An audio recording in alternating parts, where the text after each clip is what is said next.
conversation. Very good, thank you. So I would just like us to be able to have the opportunity to go through and have it a little bit more of an explanation than just the numbers on that line item. Okay, for sure. I certainly understand the need for the 2024 actuals because 2025 was an aberration. The current budget year, and when you have a whole department with money unspent, that's gonna roll to your beginning fund balance, like the police department.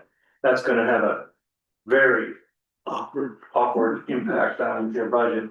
At the same time, I would preface or try to prepare you for all the revenues that come into the general fund, and then you decide how you're going to spend them.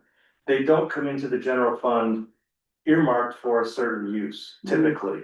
So if, for example, money comes in, like, I can't even imagine what it would be at this point, but I'll explain to you when that happens. It comes into the general fund and it's being earmarked specifically for parks. I think you want the flexibility to decide how that's gonna play out, right? So I'll give you an example. I was asked by a staff person how much we took in on a certain thing because they were trying to do a budget for something this way and that way. And I tried to explain to them, do the something this way and that way first, and then we'll figure out how to pay for it secondly. And it doesn't matter if we're only getting a revenue here, Q and I might be able to find revenue here, and revenue here to put together to pay for that project. So I don't want to be so pigeonholed this early in the budget process that we're only trying to spend from a certain revenue source, that we have many revenue sources, and I've laid these projections all out for you over 5 years that will roll into the general fund, and we will take that as a pool and try to figure out where we want to spend those monies. So some of the money isn't restricted, like certain. Sometimes. If it comes into the general fund, it won't be restricted. Okay.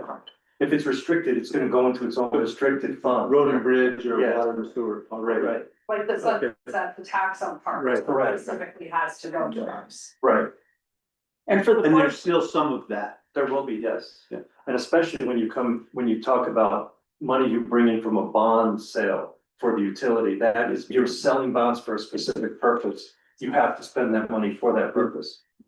So far, you wanna see some long-term revenue projections, you definitely wanna see your debt schedule laid out, so you can see when those are gonna be paid off and how much you're gonna owe on an annual basis, cause that definitely has an impact on your retained earnings or your fund balance. And then we wanna show your budget going back to 2024 actual, so that you could see some real numbers before we got into this 2025 budget, which is an outlier. By summarizing that discussion. I don't know if we need to really go back to 2024, we just don't want to ignore the fact that 2024 was a little bit more solid as the way we were operating at the time. In 2025, we became a little bit more. Yeah. This isn't unusual, this is normal budgeting, to go back at least 2 years of actual spending. But just the way, so I don't want. You know, even the summaries of some of the accounts or how some of the money was explained for 2025. We caught things shortly after it was published that were incorrect. But we were trying to meet the deadlines, which we did. But it was a little helter-skelter because of the situation. And so I just don't want us to rely on, oh, well, this year we did whatever, because that may not be the case. That makes sense, and then the other thing I would ask you is this, the printout that you have in front of you is, to me, is not conducive to understanding your budget. I mean, it's hard to, it's complex, it doesn't say what it should say if you're. Like this? No, Mary has, What Mary has, the 5-page that Q sent out. they're all standard account line items, right? But they don't explain what's in services, for example, or miscellaneous. And I think it's important for you to understand what is in each one of those because they differ from fund to fund. So I like to have spreadsheets that show these and kind of break out what these costs are and itemize some of the important ones. I also like to show you if there's something unusual in one, for example, the supplies and miscellaneous, say in the BPC budget, is gonna be a lot different than the supplies and miscellaneous in the administration budget. And so I think it's important that you have that detail and you understand what is being purchased under supplies and miscellaneous in those different activities. So would you be desirable of having more information in those than, or just stick to the format that you were used to? No, we're open to it. I'm open to a new format. I don't think we ever care for the old format. So, you know, Okay. bring it on, but, and yes, the explanations are important. But I'm not comfortable with the lump sum, and I know you're not going there, in, you know, the different accounts, and then it's spent necessarily as needed, those line items and are, you know, we're signing off on that when we finalize the budget. And when it goes grossly over, or all of a sudden, you know, we are moving funds. And I think I hope next year will be better reported to us on a more regular basis, like the fund balance, not 8 months into the year. Kind of thing. That will help alert us to those changes, because they start out small, and then all of a sudden you look at that number now and you're like, holy shit, we're 150% over on this, you know, and so what happened? Mhm. So, That's accounting and reporting, I guess, right? Yeah, absolutely, I get it. I hope that you can bear with me on this because I'm doing some testing and understanding. I don't know what you're used to, I don't know what.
$5 years. Okay, so next year, what we'll do is we will move on to 27 and add 31.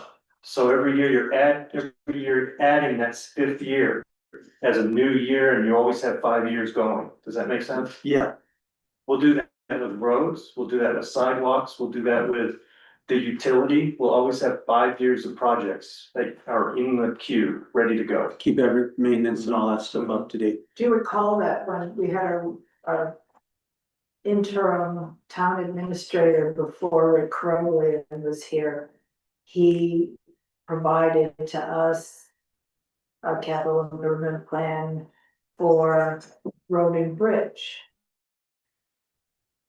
And that was like, oh. Yeah. Now, I don't know if it was almost a pencil and paper kind of thing. I mean, the way it ended up, not on his end, but that was right at the end of his term. We hired a new admin. I don't know if we even accomplished those. It was done outside of the budget. It wasn't really a formalized, document part of the budget kind of thing. We accepted. You make it part of the process. Well, because it just, the timing of it, Yeah. wasn't such. But it was like this novel concept, the town of Georgetown was all of a sudden starting to look at, regular CI, it was, yeah. So. Yeah, it shouldn't be. So it's not, it isn't, it shouldn't be, so, but we, so we have staff to get us to that. Yay. New And, process, new format. The other question, location of town hall and complete relocation by the end of 2026. Don't start saving those moving boxes yet, okay? I got some tubs and boxes if you need them. I think with the current locations that are on our list, I think there's 4 that are being considered. 4 options, all 4 options, I think it's doable to select one, implement and move to that location before we're at the same point next year. I think that's reasonable to expect. And when will,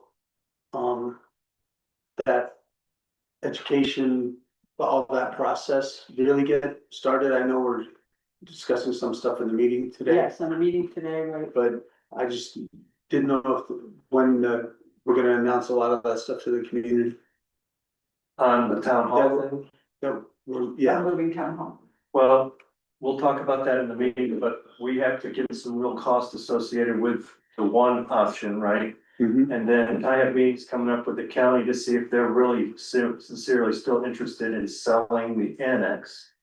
I have conversations started with Excel Energy again. They have said submit a bid or a proposal for purchasing this property next door that we currently have a lease on for parking. I said to somebody, what should we offer for that? And they said it should be free. So I guess we Must have have been been Cindy you talked to. probably. So we have to, there are a lot of plates in the air at the moment with that. Sure. Yeah, and I don't think that there's just one that's jumped out as number 1, except the annex is still on the top of the list because that's what the board decided on a little while ago. What was it? Year and a half, 2 years Yeah, ago? a couple years. Yeah, so occasion I went through that building, it's definitely big enough.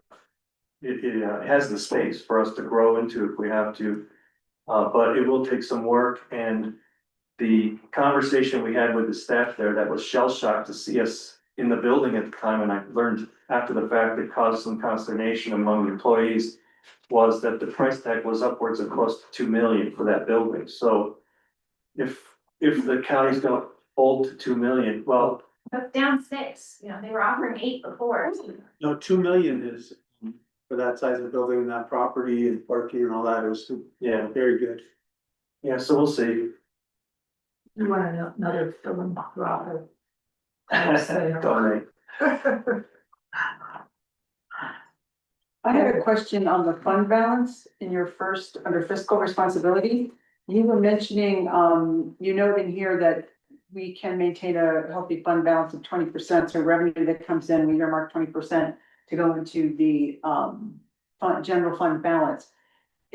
I wanted to get feedback from this board on whether that should be a higher number, or you go to 20%. It should be higher, How do you all feel about 20%. that? Well, we've already got a 25% drawdown on this year's budget versus last year's budget. What does that mean? We went from 2.1 million to 1.8 million. In the general fund? Yeah, that was planned, that's budgeted for. Okay. So our general fund isn't 2.1, it's 1.8. At the end of the year, that's. At the end of the year. Yeah, got you, but that's what I Spend said. everything. Our Yeah. current fund, our cash flow right now is 2.3, Okay, just in our checking account.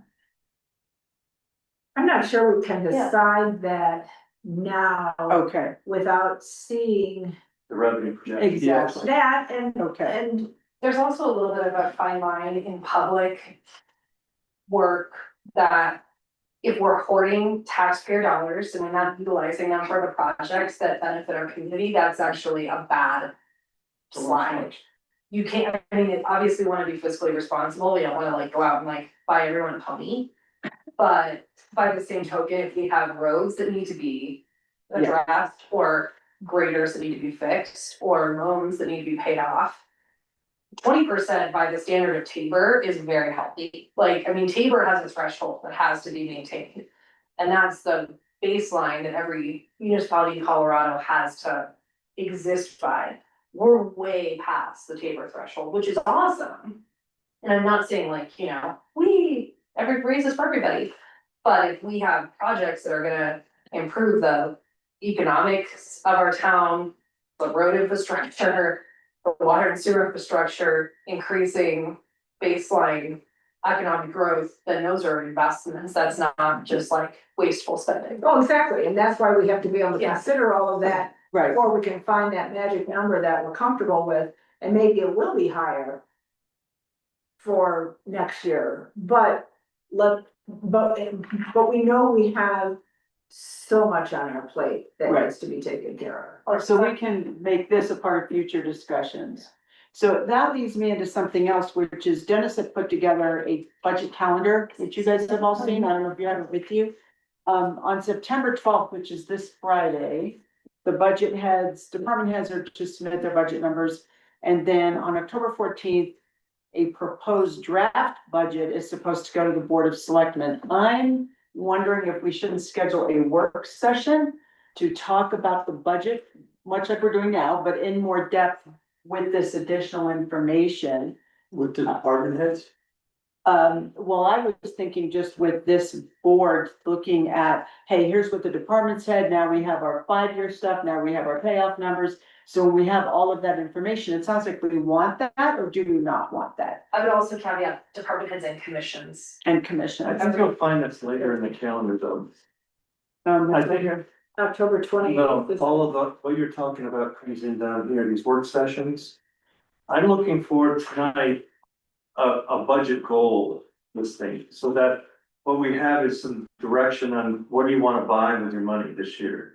And if you say, we don't wanna buy any new FTEs, then I know that what the Parks Commission is working on to add an FTE in the Parks Department is a non-starter, and we won't climb up that tree. But if you say, yeah, we need to actually invest in, I think there's one in here about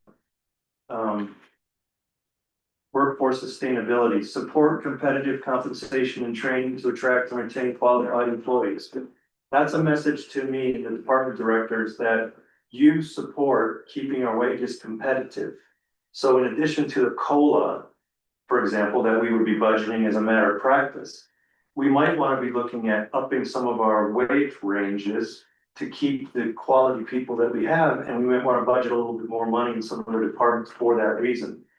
That's the kind of thing I'm looking for direction on. Now, this 20% thing, it's nice to have it. I'm looking for some direction because I want to be able to have a baseline for and we can cover that at any time in the next 2 months. So that's not gonna stop us. We've already started working on the budget, to be quite honest with you.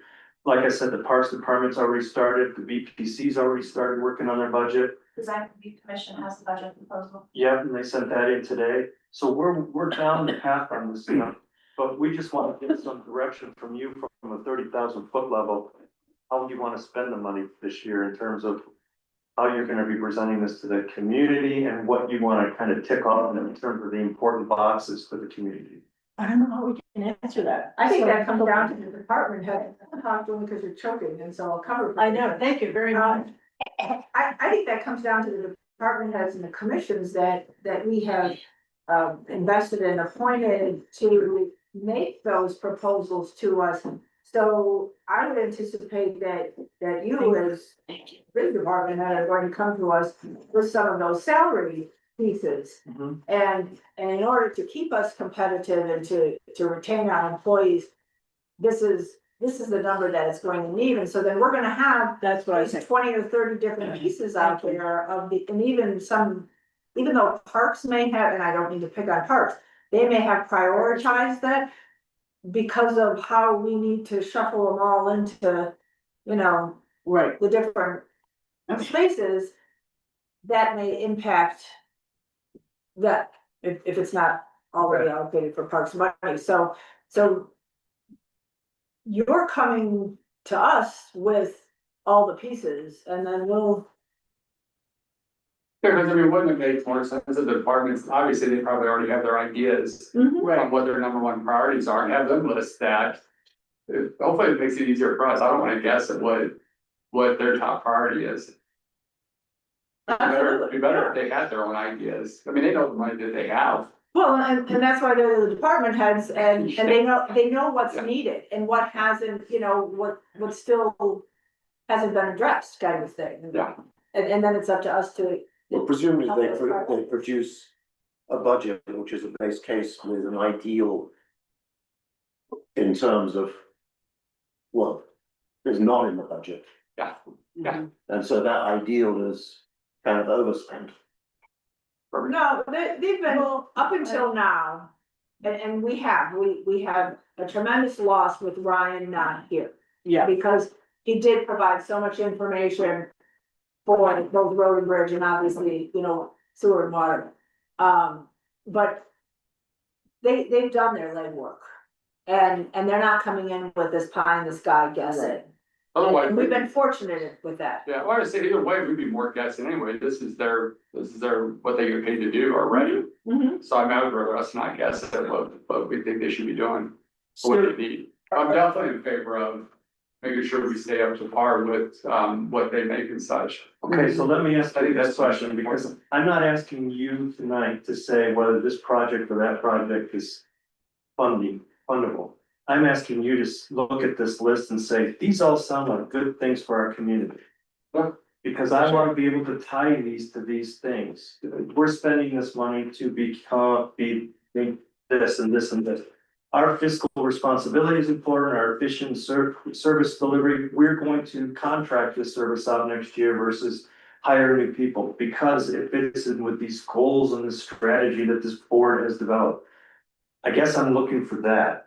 So if you're reading through this and say, I have no problem with anything that you're writing down here, Dennis, great, I love that. Great, let's go forward with these principles that we're gonna, it's kind of a mission statement for our budget. This is all I'm asking for. so I'm curious, and maybe maybe I haven't been through I haven't been through the budget process before. So when I look at this October 14 date, even though I see we have budget work sessions after that, on October 14, we're supposed to submit a proposed draft budget. And if we don't meet again between now and then, I'm unclear as to how we hit that month. I'm doing that, you're not doing that. We're on the receiving end of that. Yeah, I understand, So sorry. we get this pretty little box, all Okay. dressed up, it's not all as pretty. And then we'll start to pick through it. So these things that we wanted, like loan payoffs, that'll come at that time. no, I'll send it to you as soon as I put it together. I will send that information to you as soon as Jim. Okay, thank you, that's great, okay. But let's. I would like to see, and I don't know if the entire board is on the same page.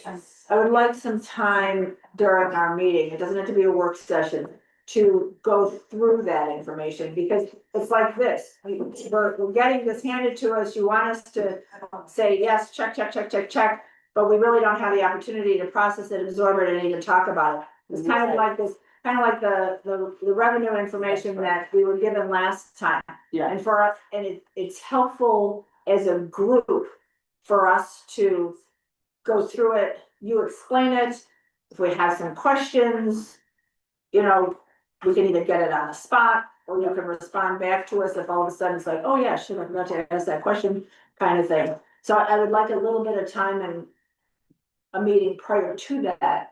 There you go. Okay. You know, or if that's on the 14th, that you're giving us all that information to start to digest before we hit that first budget work session. Gotcha, okay. Which is what I think you're saying here. That's when we're gonna get all that information on the 14th, so we can digest it. I will send you these things as soon as we put them together, and then we'll schedule a time to talk about them. Okay, that's great. I think that's where I was trying to go. So I would thank you like- for hearing that. Some projections, like if we're gonna go down from 67% to 20% or 30 or whatever it is. What projects in the next year or 2 are we actually funding and undertaking? Because then it's big picture.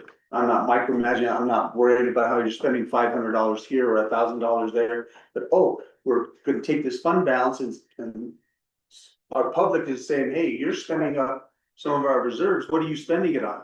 Oh, well, we need to upgrade the water system so we can serve more folks and. Exactly. And that's what you'll see in that CIP. Right, and to me, that will make it real easy to put a number on that and maybe hedge our bets for the future stuff. Exactly. That's good. Yeah, Also, too, I mean, this is probably loosely out of topic for tonight, but what we're talking about, the extra money in the plans, our comprehensive plan from 2015, now we're 10 years in. And when I was on the planning commission, 2019, we decided to start looking at that. It's kind of odd looking back on being on the planning commission and going, well, let's look at these items that maybe we can go after. So it was like, yeah, we don't really have the money for that. We don't have the money for that. Now I'm on this board, I'm like, maybe we did back then, maybe we didn't. But can we somehow revisit that? Because I know a few people have mentioned going back with that plan, we need to update it. You know, obviously it costs money, but it's weird to me that we never discussed that. And in reality, if people in the public actually start looking at it going, wait a minute, you guys had this whole comprehensive plan. What did you do with it? And we did, Strauss Park was on there. well, There was the some other parks stuff. plan was put together, what, 2020? I think during COVID, I was taking that survey, 19 or 20. it might be 19 or 20. But yes, but I And think now that's it's a good getting idea, if implemented. we're gonna have a 5-year plan and a 10-year plan, to at least revisit that to see if there's not things I know we're not missing that.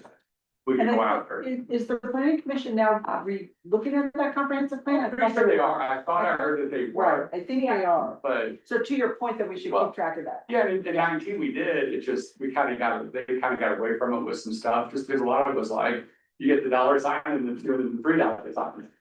And all the stuff I learned was $3, so it was a lot more than $3, it was $3 signs.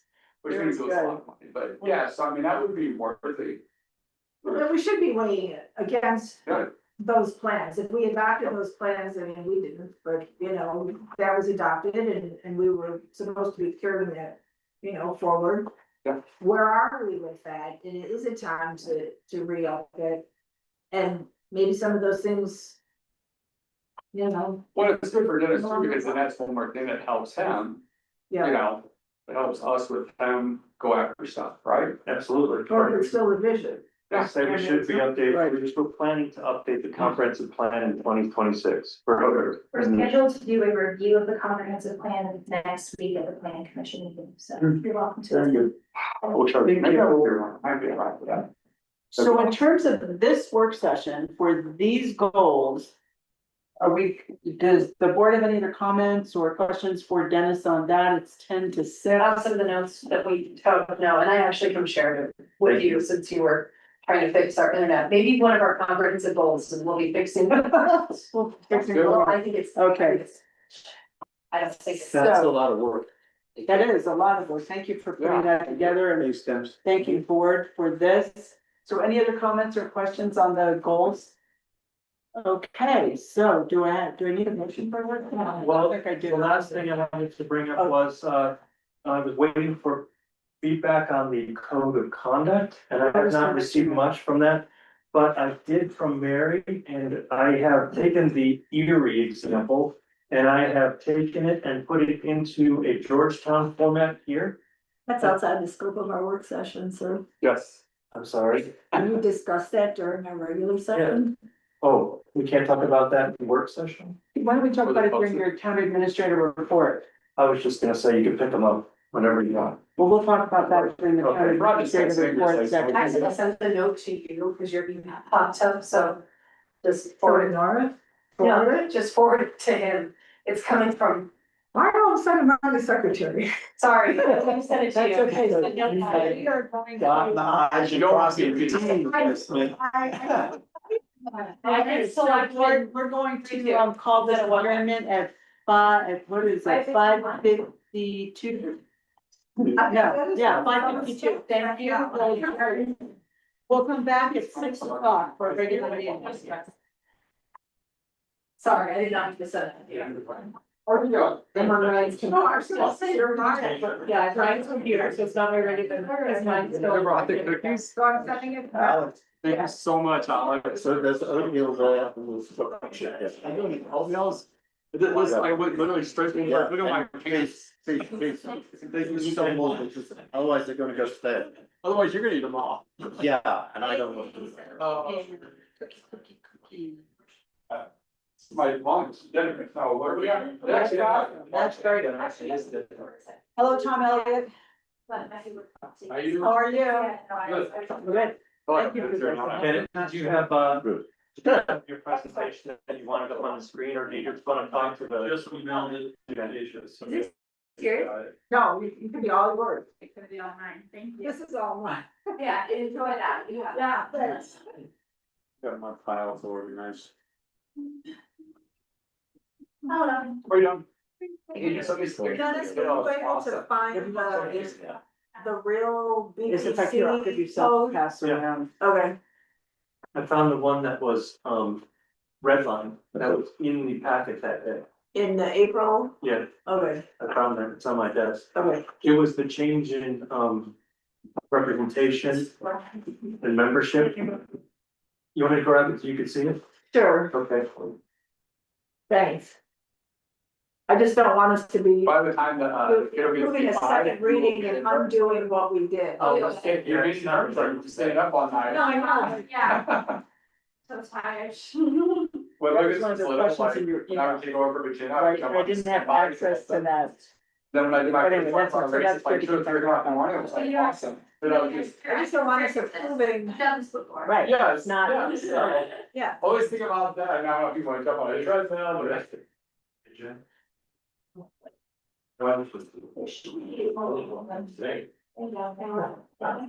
Has anybody ever been to Greece?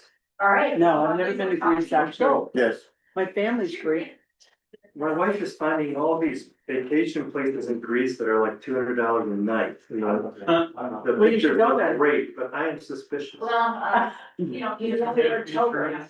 Where are they in Greece? Are they on an island or in Athens, or where are they? My basement. Somebody's. Exactly.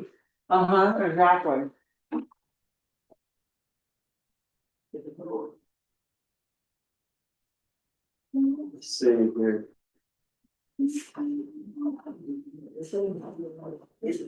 Apollini, Lavcata. Doesn't it look cool? Yes. No, That's beautiful. $231 a night. 6 guests. So this is us. You're there. I mean, I'm just saying. Let's see how the budget goes. Hey, we have a surplus. We just heard I that. got a wedding in October. I'm good. I ain't going to. Where you going? Chattanooga. Oh, that's pretty. Especially, what is it, October? I don't even like. October 11th. Beautiful. I'll fly every. Yeah, the I'm Chattanooga. such a brat. Yeah, that's. Yeah, but I have really good stuff. Outdoor venue, my daughter's taking care of it, all that details. Get my wife, other family members there. First time it was VRC, this big place, for 13 people, up to 13 people. I see it, Adrian. I see our network. Woo, I just restarted it again, so I see our network. That's very exciting. Their network needed AED. What? Yeah. AED on our. Yeah. Hey, Georgia, Yes, ma'am. when we go back.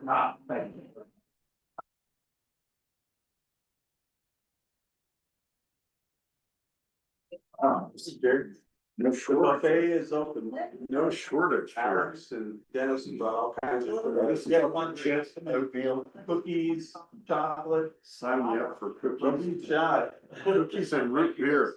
Please. I want cookies and thank you for, is that you, Alex? Yes, you're very kind, thank you. Okay, how are you doing? Good, how are you? You gonna make it? Hi, sir, how are you? Very Over the down. But Jerry, there's candy. Are you recording? I've got cookies. I'm not recording Yeah. There's candy. I'm good with this. I didn't record the moments where we should. Thank you. Yeah, that's why, and you get to. Yeah. So, sorry. I'm an agent, but I know mine isn't my first. I'm assuming you know who I am. Yeah, I'm here in my official. I did get your bags, but it wasn't accurate, you told me that. I had like 10 times. Yeah, so. After yours, it was just right on. And then the- also the one that's. I can't beat because it works back there. Hold on, wait there. That's it. Drive by the other guy. Hold on, you might find your camper. Because Yeah, this, so it's. this particular paragraph That's is the one that's in our package. All my tools are in the safe. Oh, Everything's in. all right, okay.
I should still see our good network. Yeah, I'm on Torch Comcast. Okay. That's the one I'm in. So we're going. It's all good. Water. Okay, everybody, thank you very much for being here. It is 6 o'clock. Please rise for the pledge. The pledge of allegiance To the flag of the United States of America and to the republic for which it stands, one nation, under God, indivisible, with liberty and justice for all. Thank you.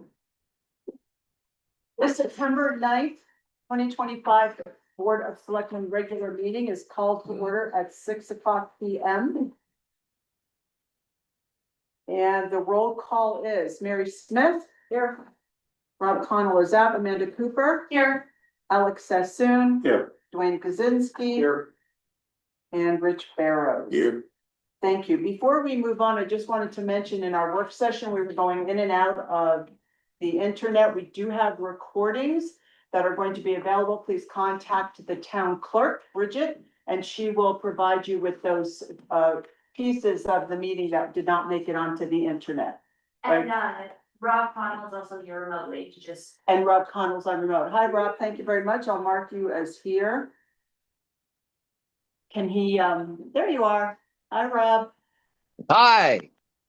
Hi. I also want to take a minute and welcome Bridget back. She's been gone and now she's back with us full time. So Bridget, we're very happy that you're here. Welcome back. We have an agenda before us. that is, there's no changes so far as I know. Do I hear a motion to approve the agenda? So moved. Second. Amanda and Dwayne, all those in favor? Aye. Any opposed? Aye. Thank you. Any opposed?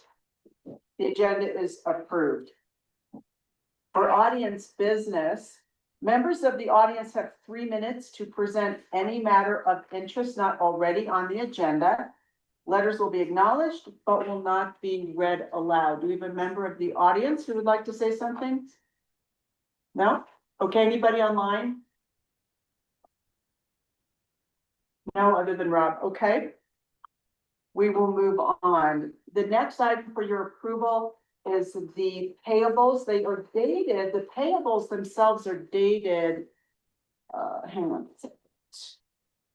They're dated August 22 through 9/5. On the, agenda item payables cover sheet, it says to November 9. I just corrected that to the 5th.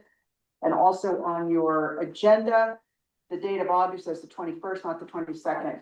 So I'm assuming we can change those, or does that have to be, do we need a motion to correct those dates? No, okay. So any questions on the payables as they are before you? So, a question I had was that IntelliChoice Yes. under the police department, Mhm. That was one we want that. so what more information do we have on that? We don't have a police department operating right now, and so why are we paying $6,000 and some change? So I responded in an email this afternoon that you had left this on as payment in anticipation of us making a decision on the police department, so we didn't have to restart the source contract with setup. But I will hold that check until the board makes a decision on whether we start up our own police department. If we choose to go with the county and an IGA, then we will cancel that and not pay.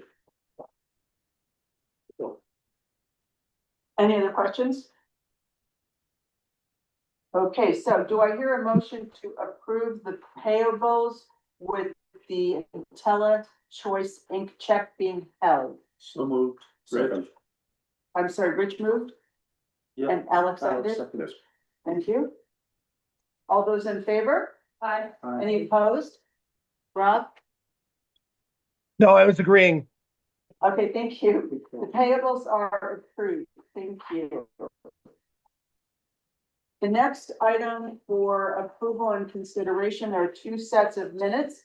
The first one is for August 26th. This was a regular scheduled meeting minutes. Any comments or changes on those? I know, Bridget, you were provided with some. Yes, and I handed out those corrected minutes that include Georgia and Mary's corrections. Okay, Jerry also submitted a small set of corrections at the end of the day. Those have been implemented, but they're not printed out for you. But I may have printed some copies if you want to see the red line version of them. Yeah, they're really minor, just Okay. little minor. and Bridget has I was those now. not virtual at the 26th meeting. I was the one 2 weeks before. Okay, I'll make that change as well. I did arrive at 7:02 though. because it's back. Yes, you did. And was the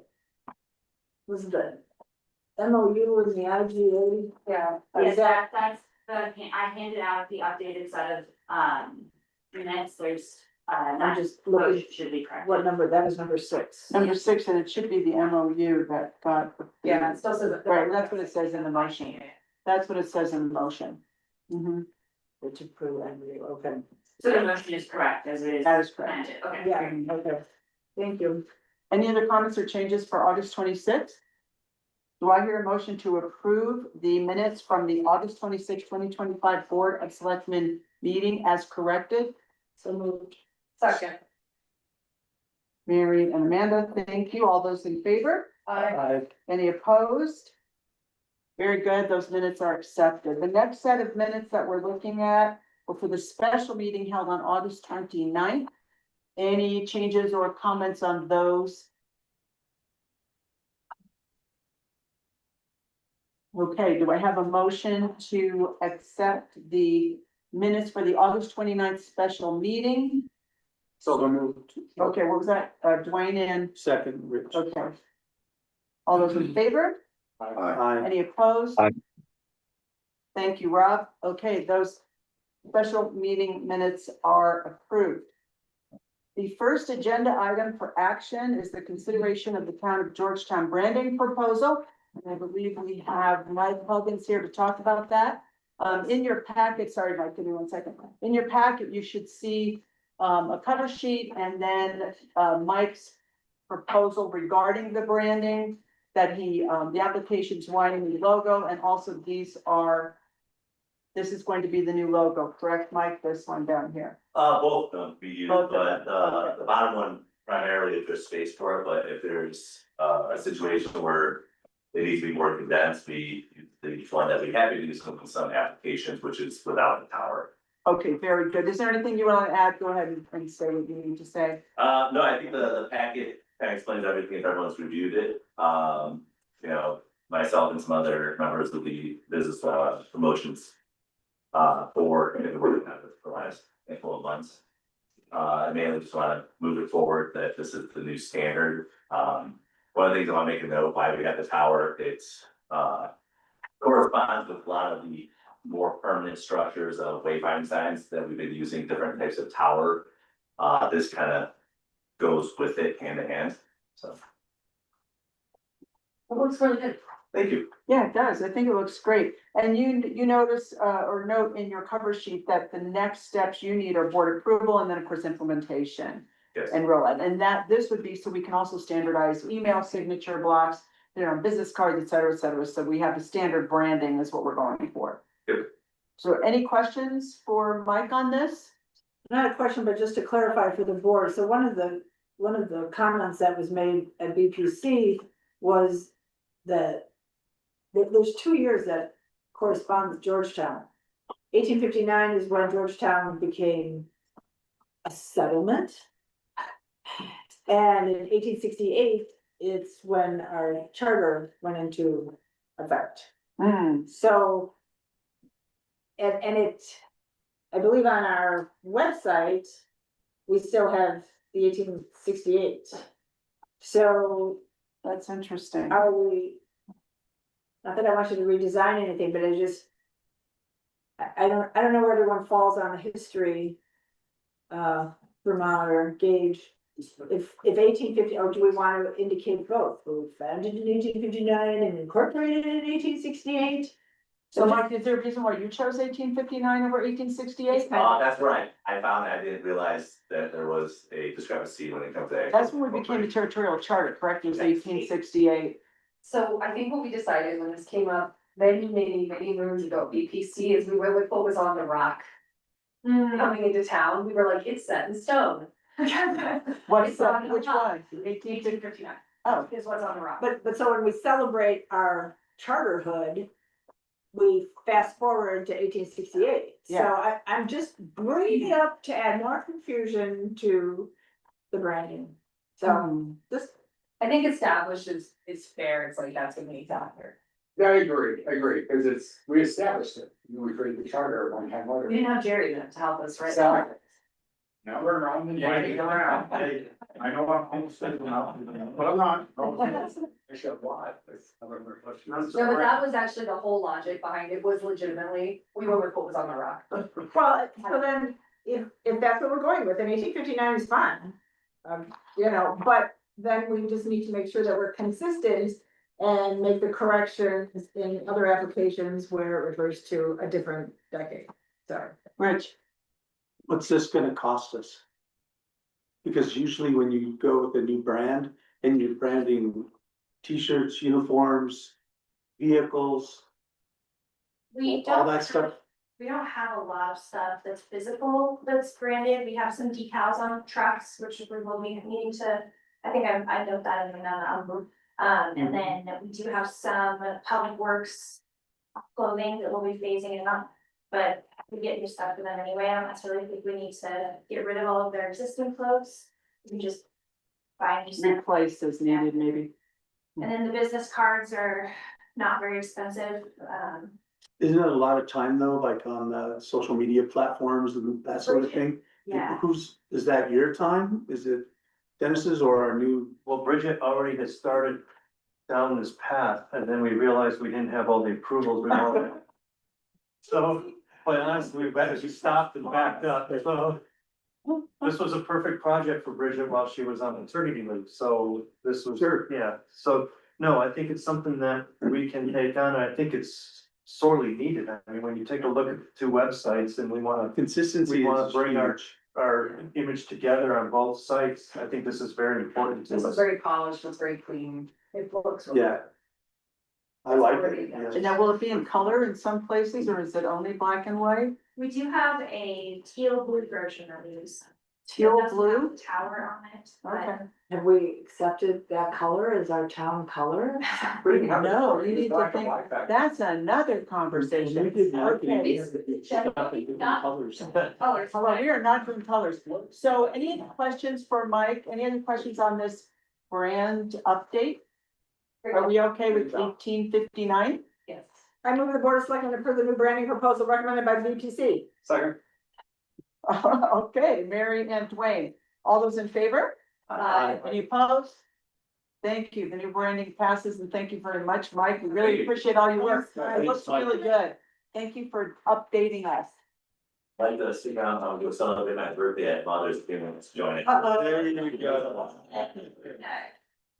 Yeah, try to live through that Got a experience. new logo. Hey, It's on it. And It's it's, on your head. and it's Taco Tuesday. Thank you. Take care, thank you. All right, thank you. Our next action item is a presentation from Haley Aldrich on our water capacity study. That's agenda item number 2. You have in your packet I believe this is a printout of what you'll be talking about. Is that, are you guys, you're not Haley Aldrich?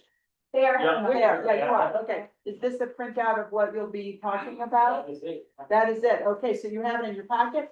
And gentlemen, welcome. If you would state your name, sorry, I don't know them off the top of my head. No worries. Ken Burleson, I'm a civil engineer with Haley Aldrich. Great, Kenneth. I remember your first name. Thank you. You have the floor.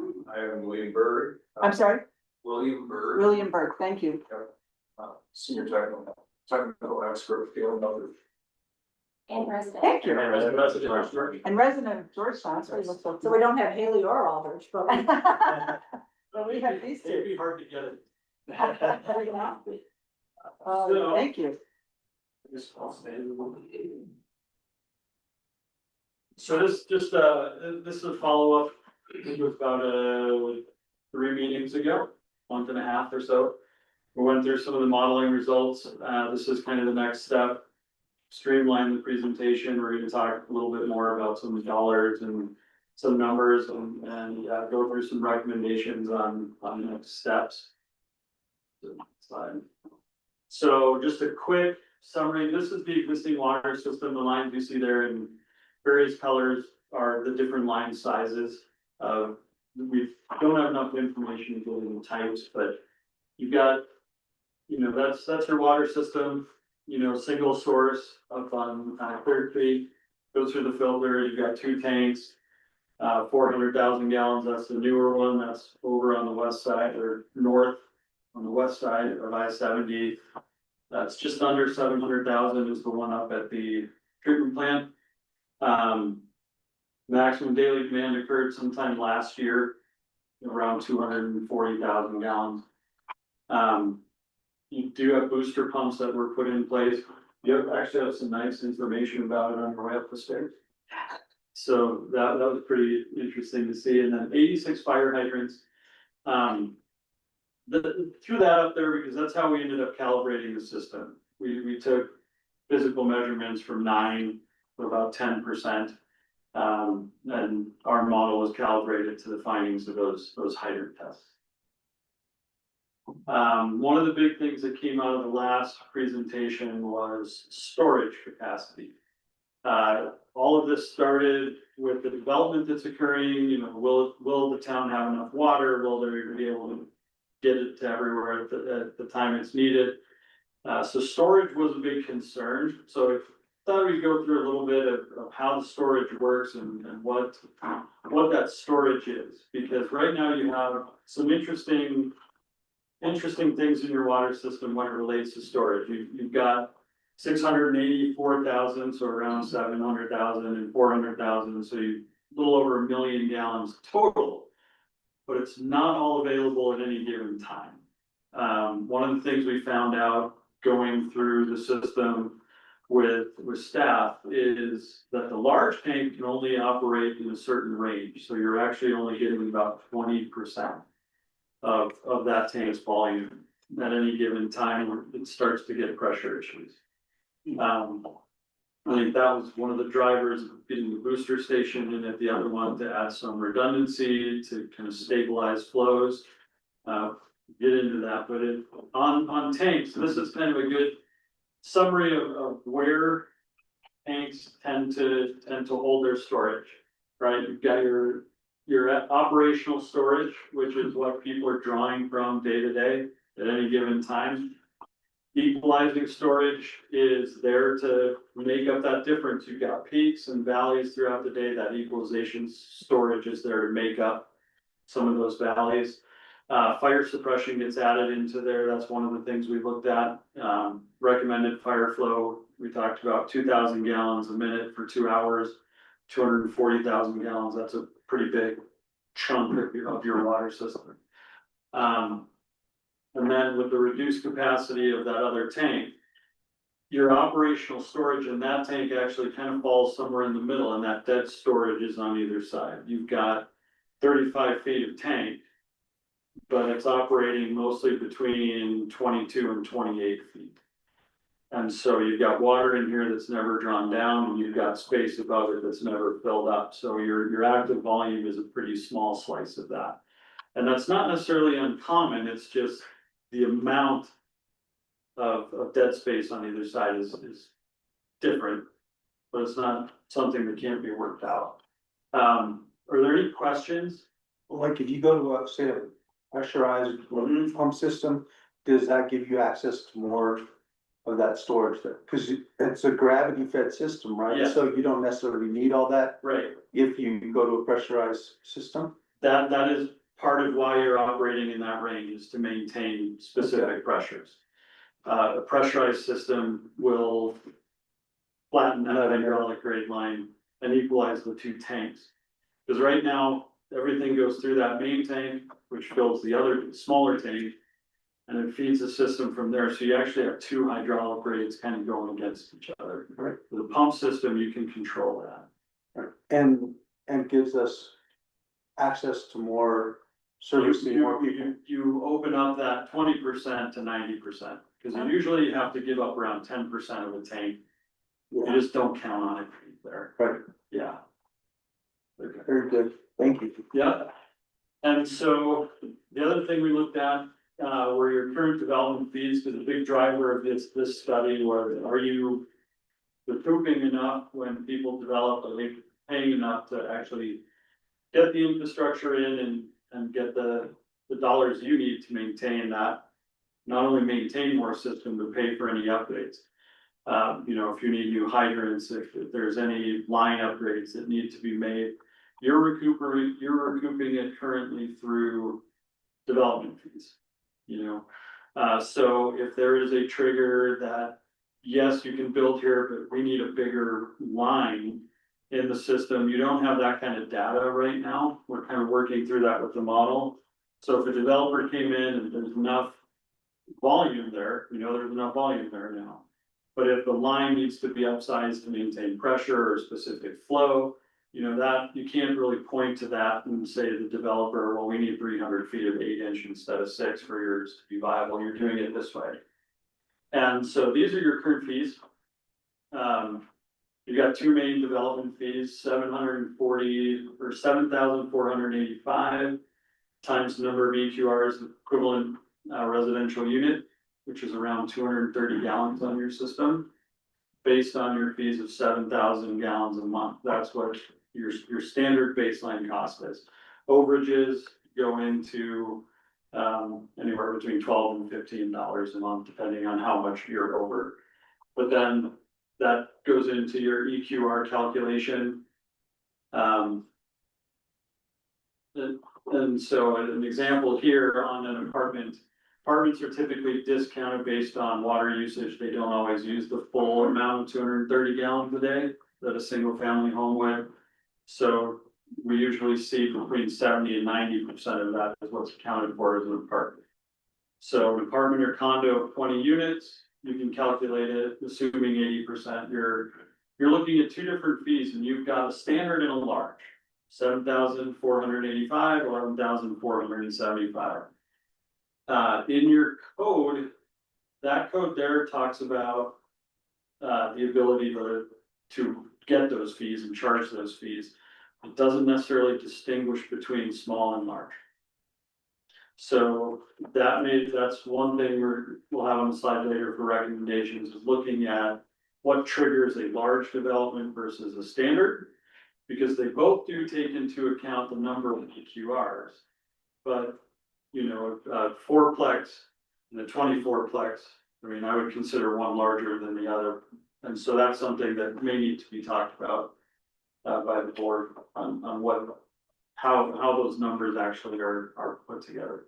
When you're putting this data together, you have a lot of other customers in Colorado. I would like to know how these typically compared to other municipalities that you're served. And we talked about that earlier That's gonna today. be part of the deal? Yep, and so right now between sewer and water, you're around $14,000 for a standard. You know, build a house, you're around $14,000. Colorado varies greatly. From your 14,000 up to 90,000. So somewhere in there is where you may wanna be.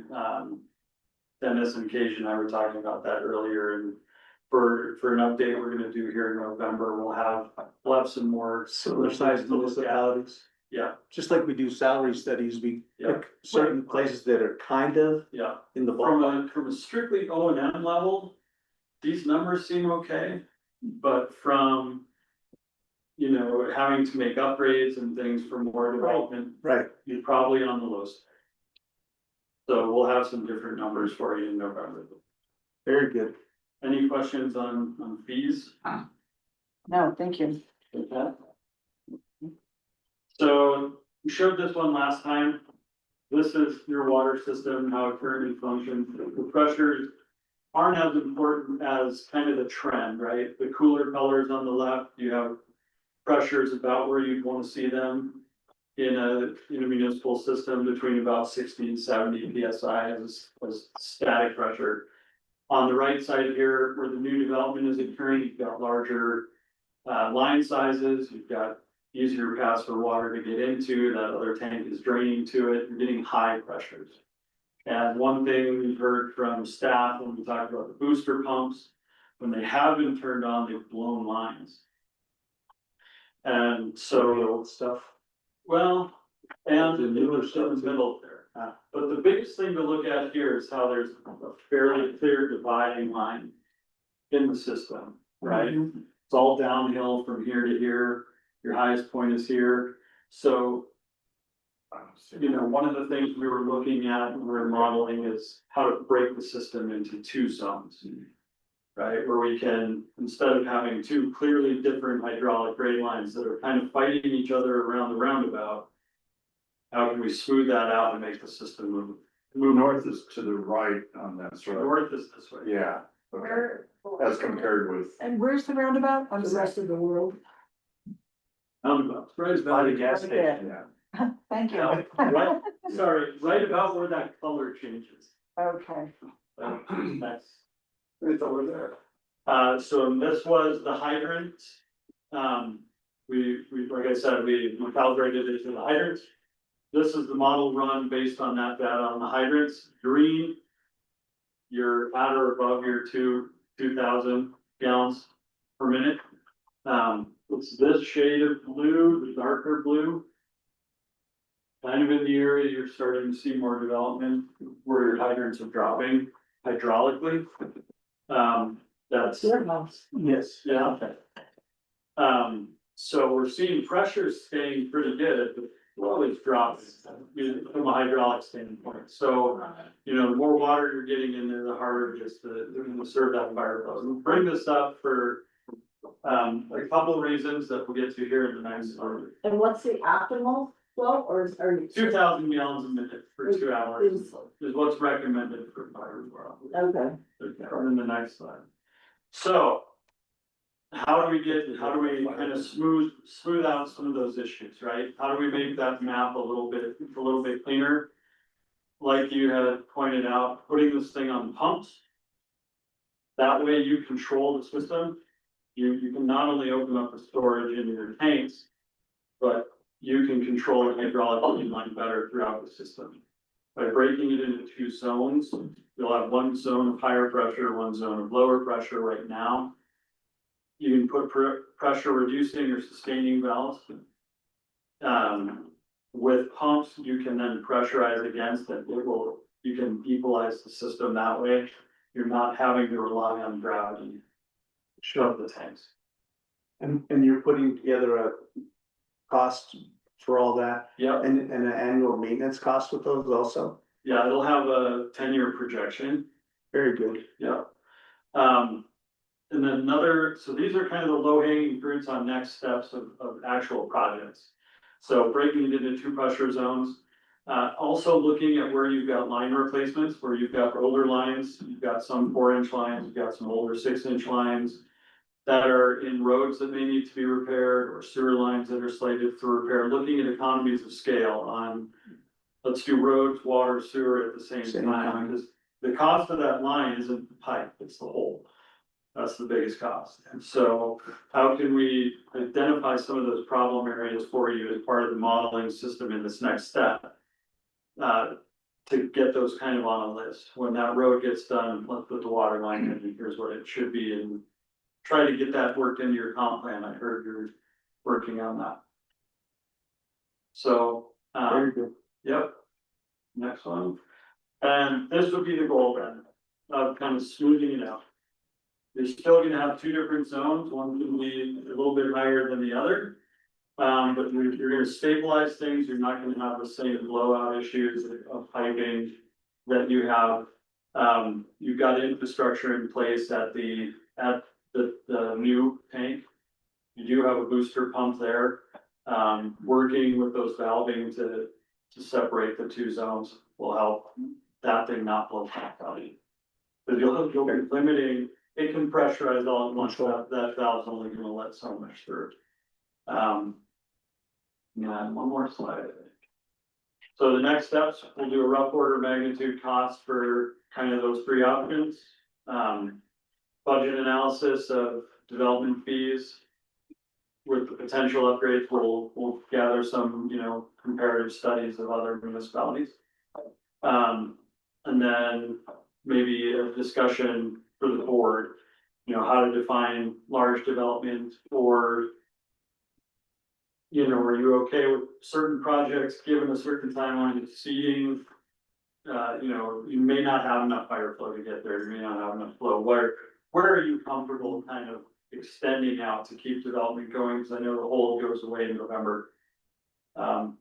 So with that, that's quick as I can make it, so I have time for questions.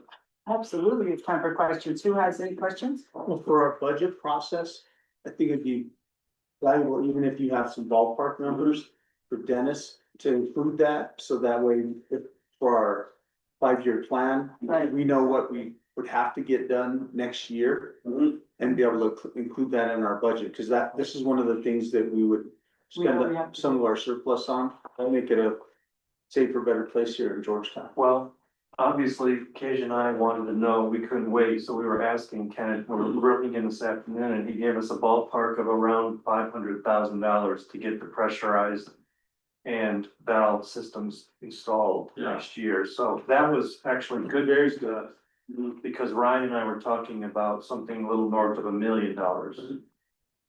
So that pump station on Clear Creek Drive, that used to be across from your house. The one with the light going on right now. Yeah, that one. It is my understanding, and I don't know, I didn't see this engineer stuff. My understanding that is related to the development Major Anderson. I'm not sure, or maybe it's a Silver Queen too, someone else said it. I think it's Major Anderson, but it could be the two. So when you talk, pump control, and I hear pumping station. I don't know if they're really an apple and an apple on a different scale, or what? Is it the same thing that you're talking about, is pump control, but just on a larger It's scale? on a larger scale, because it would be system wide. It wouldn't be development specific. It would be, you're basically using pumps to control how water is delivered over the entire system. And the pumps and the different valves, you'd have different valves that would all be set at different ranges. And the pumps would just pump, the valves would let through what needs to get through, and they can share water back and forth. It would still function with one system. But the pumps would pressurize it instead of just gravity from the water in the tanks. So why was Ryan so opposed to having more of those pumping stations, just the small scale ones on developments? Or was he? The smaller ones are harder to maintain. And there are more of them. There's more moving parts. If you have one centralized system to control, you can control it from the PLC you already have at the treatment plant. So you've already got a lot of the infrastructure in place. The good news from what we've looked at is your system's in pretty good shape. You've got good volume, you've got, pipes that are pushing water, you've got pressure issues in various parts of town, but overall the system is doing well. You're fairly new, your tanks are from 2009, 2011. Your treatment system has additional capacity you can tap into. So the nice thing about going to a centralized pumping system like Ryan was talking about is you can control it all in one spot. And smaller systems are controlled sometimes by, whoever put it in, the developer, and this puts it all into the public works department's hands. And so you're delivering water that needs to get delivered. You're not focused on the needs of just one set of users. You're spreading it over the entire town. So are they distributed at different points throughout the town, or is it really one centralized? In this case, we'd start with one centralized pump, and we'd start with the pumps you already have. So you wouldn't have to be buying new pumps. We would ideally look at how they were designed to operate and kind of tweak the controls. They've got variable frequency drives, which will allow us to ramp them up and down. They're not just on and off. So they could be tied into the controls you already have. And those are located at each. Those three pumps are all up at the new tank. Okay. Yeah. So would there be a pump at the old tank also, or? No, that would stay gravity. Okay, Mhm. okay. So we'll never be able to get increased capacity in that big tank. Not without breaking the system into two. Because when you get over a certain elevation, you get too high of pressures when it's left to just gravity. Yeah, but by doing it this way, you put in a reducing valve or a sustaining valve that won't allow that part of the system to get that high. So it'll bleed pressure before the water gets there. Thank you. Yep. So does that increase the ability to have development? It does, it opens up all that storage. Okay, because. So you weren't limited by your total of storage, you were limited by your ability to deliver. To get the water out. Cause right now you're right at that about 500,000. Cause that's what you've got available to use, and that's kind of where you are now. Okay, So to bring more online, that's that last comment, are you okay with fire flow dropping a little bit? You don't have as much storage. With the next one to come online, but then when you gotta draw the line somewhere on who's the first one that may have to pay more. right. Thank you. So our bottom line question, and I don't know if you're ready to answer this, is if these improvements are made, what is our magic number for what that capacity, what that can deliver for X number of development? How much more can we allow it? So you've got capacity volume wise for another almost 400 EQRs. So you could bring on 400 users, given your capacity. That's significant. Yeah, which is a lot. But to deliver the pressure, Right now, with doing no upgrades and limited to the about 500,000 gallons. You're right at, you could maybe bring on we're max. 30, you're kind of at the max. Okay. So Well, that's good. if we go for this, with the, putting the pump in, you say we do this, what kind of timeline are we looking at? So, To yeah, full steam ahead in November. so there's gonna be two timelines. There's the design and implementation timeline. Then there's the permitting and approval timeline. This one's the longer one, Yeah. right?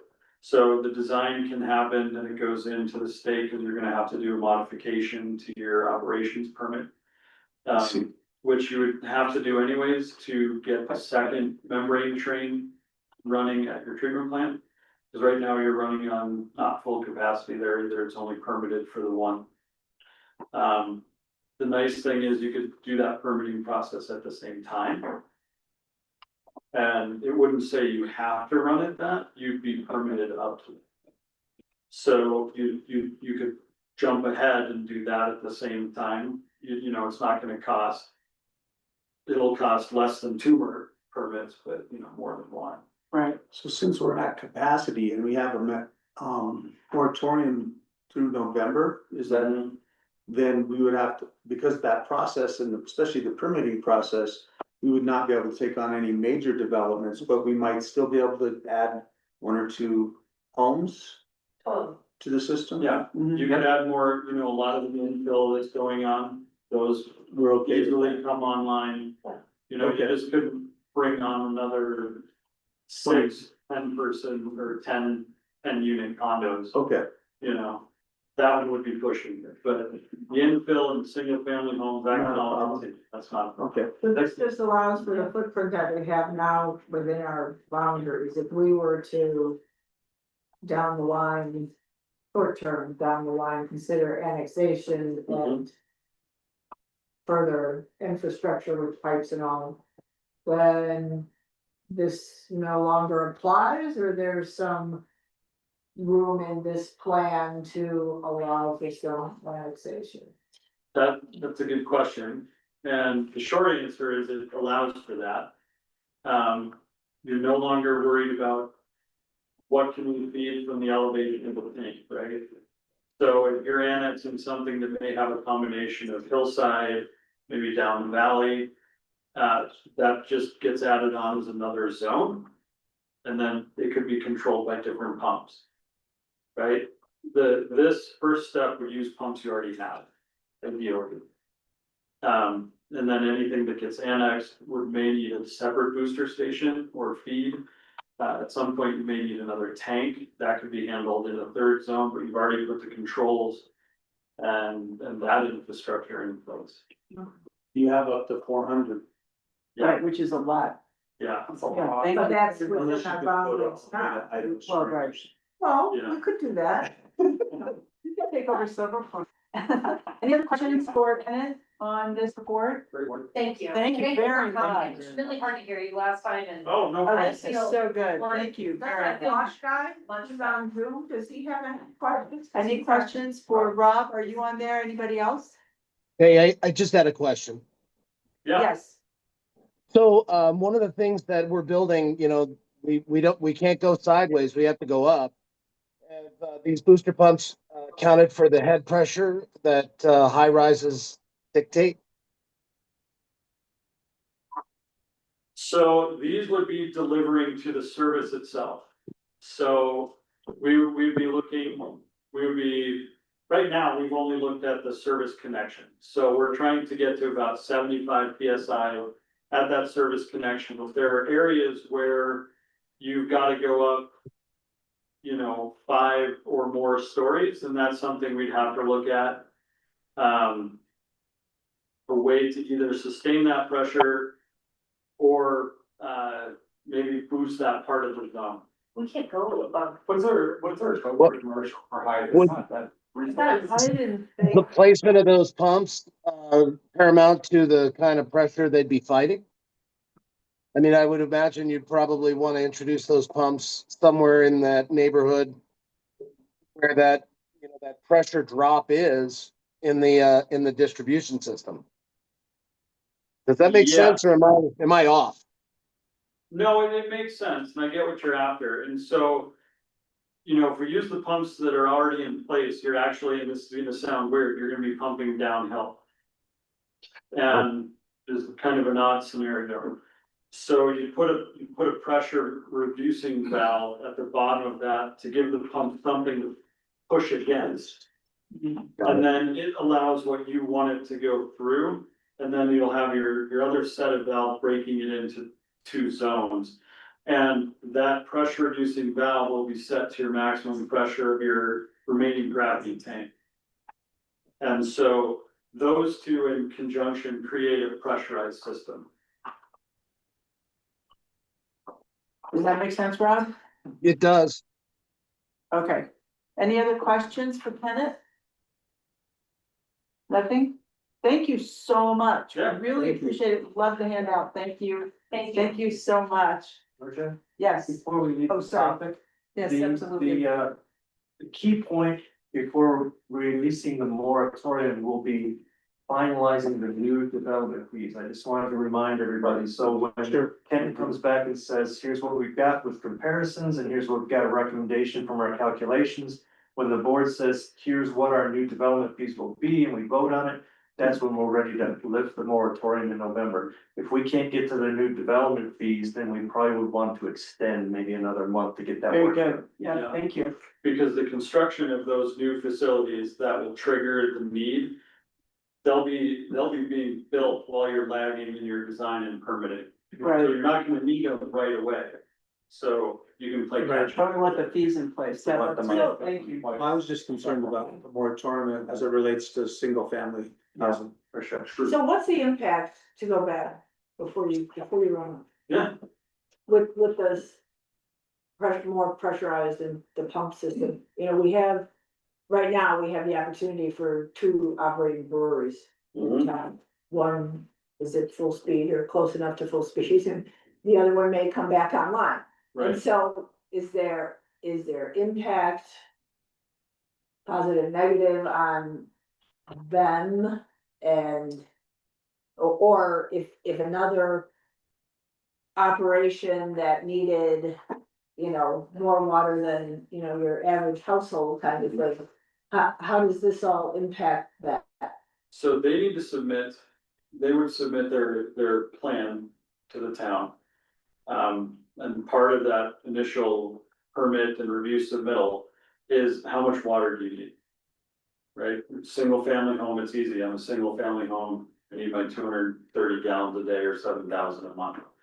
If it's a commercial facility, they have to provide either total volume or number of EQRs based on that 7,000 a month. Right. So they have to tell you how much water they need, and then when you review it, you know, you look at it, and does that make sense? And so a brewery would come in, because their peaks happen at different times, right? They're washing barrels and they're washing things typically during the day while people are at work, so their peak is different than an overall system peak. So their demand fits right in there, it's their total volume that is outsized. So they probably use as much as, I mean, in some, when they're really washing kegs and they're washing down tanks and things like that, they're probably more at 21, 25, 30,000 gallons a month, depending on the size of the brewery. But so changing the system where it's more pressurized for the existing ones, That won't affect it at all. we're not gonna have. No, They're- all those, Over the crop. no, no, because. Yeah, because the pressure can vary based on system demand this way as well. You know, before system demand would go down, the tanks would fill up and you'd be creating more pressure. through a pump controlled system, you can set it at 60 PSI or 70, whatever you have it. And that demand can fluctuate up and down, and pumps can ramp up and down, provide that flow to maintain the pressure. Whereas You have more consistent pressure. you have more Right. consistent pressure. But so when you were doing all your testing, we were offline with Pass Brewery. Do we think that that had any great significance on your data? Because that was not operating at the time and I then don't- the surrounding I don't think neighborhoods so. are? We looked at, the biggest users, from Public Works data that they had. You know, the county facility, the school, couple other, the motel, those were the biggest users. Okay. You know, the other brewery didn't really show up in an overall monthly aggregate as super high. Okay. But it might come more into play is if, like, say, if 30% of Georgetown is second homes and they all decided to live there at once. And so we had no second homes, would they use more of that? So it caused more of an issue, correct? We did look at that, and there are a lot of vacancies that have been accounted for in that 400 and some number. So they could come online. Okay. We And, could still have 400 users. yeah, and they've been accounted for, because we ran an overall system demand, we didn't go house by house by house. So if we were at full capacity, we could still add another 400 if we implement what you're. From right now, Yeah, you open up that volume, you could add another 400 based Okay. on your volume. Thank you, Kenneth, again. Oh, I'm sorry. I have a question about pipes. You mentioned in your presentation that we have various types of pipes. Mhm. Which ones, I mean, presumably there's an element of lead somewhere.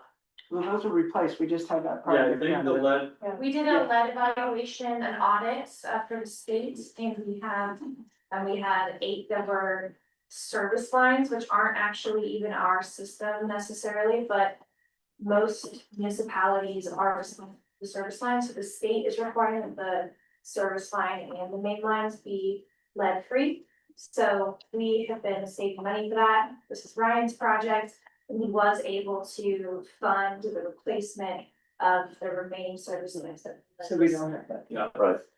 And then I have a question which is more for Dennis perhaps. How many permits were requested during our moratorium and therefore denied? We have 2 homes that people requested to start the process for, and one where somebody would like to start, but has no actual paperwork ready, so. And they are allowed to do preliminary, letting them do preliminary review from the DOC, and only one has requested that, so. And those were for new builds, New homes, yes. but nobody from an existing home requested some addition. No ADUs, these were all single family homes that people wanted to build. Right. And really delay wise, it's kind of late in the season, by the time they were done with the process, they probably wouldn't really be able to break ground yet, so. well, we allowed for that. We did a lot more, Usually, yeah, we have one. Next to my house. Yeah. That was in June, that somebody came in and you were like, yeah, go ahead. Exactly. Well, he had submitted his paperwork before the moratorium. That's what happened in that case, right? He just hadn't actually been reviewed by the DRC. Thank you. We really appreciate your time and if you and think all of the any other, questions. yeah, when you go through it, if you think of any other questions, get them. Yeah, we'll get with Dennis and let you know. Yeah. And we'll see you in November. Thank you, yeah, looking forward to it. Thank you. All right. All right, Thank you so much. thank you, thank you, Kenneth. So the third agenda item, everybody, is the consideration of ordinance number 6, amending chapter 5.04.110 Business Promotions Commission. This is the second reading. It is in the packet. And so do we have any questions or comments on what was presented in your packet for this ordinance? This is the second reading, by the way. So I know we were focusing on a specific area of this, but I just wanted to make sure that when this code is amended again, that it actually incorporates the language from our previous amendment that we voted on in April. Because some of the language in this one in our packet, and I can only address the, like, on the second page, Jared, item number 3, section 3, was part of the amendment that we did back in April. Okay, So- are you saying that 3 as shown in the packet doesn't reflect the April change or does? Does not. Does not, And so, and then there were also some additional changes that okay, may or may not be in. So I just wanna make sure that we are incorporating all of the changes that we did in 2025. yeah, I'll dig up the April ordinance and, compare it. Okay, thank you. Yeah. So do we need to table this then for second reading? And Uh, do that? I don't think so, because, you Okay. acted in April to enact something, so that's Okay. not. Okay, so that's, What we're talking about is the codification As process. long as we don't unenact. okay. Yeah, I'll compare them, Thank you. make sure that the version that goes to the codifier is the right one. Very good. Any other questions or comments? So there's a recommended motion. Would somebody like to make that motion, Rick? I move to adopt ordinance number 6 on second reading. Do you have a second? Dwayne, thank you. All those in favor? Aye. Any opposed? Thank you very much. Rob, I'm assuming you're voting. Is Rob there? There he is. Yeah. There he is. All right. Very good. Okay, thank you. I And that agree. motion is carried. The next item up is your agenda item number 4. This is consideration of ordinance number 7, series 2025, historic landmark designation on second reading. And this is again, second reading for this ordinance. We have Joan here.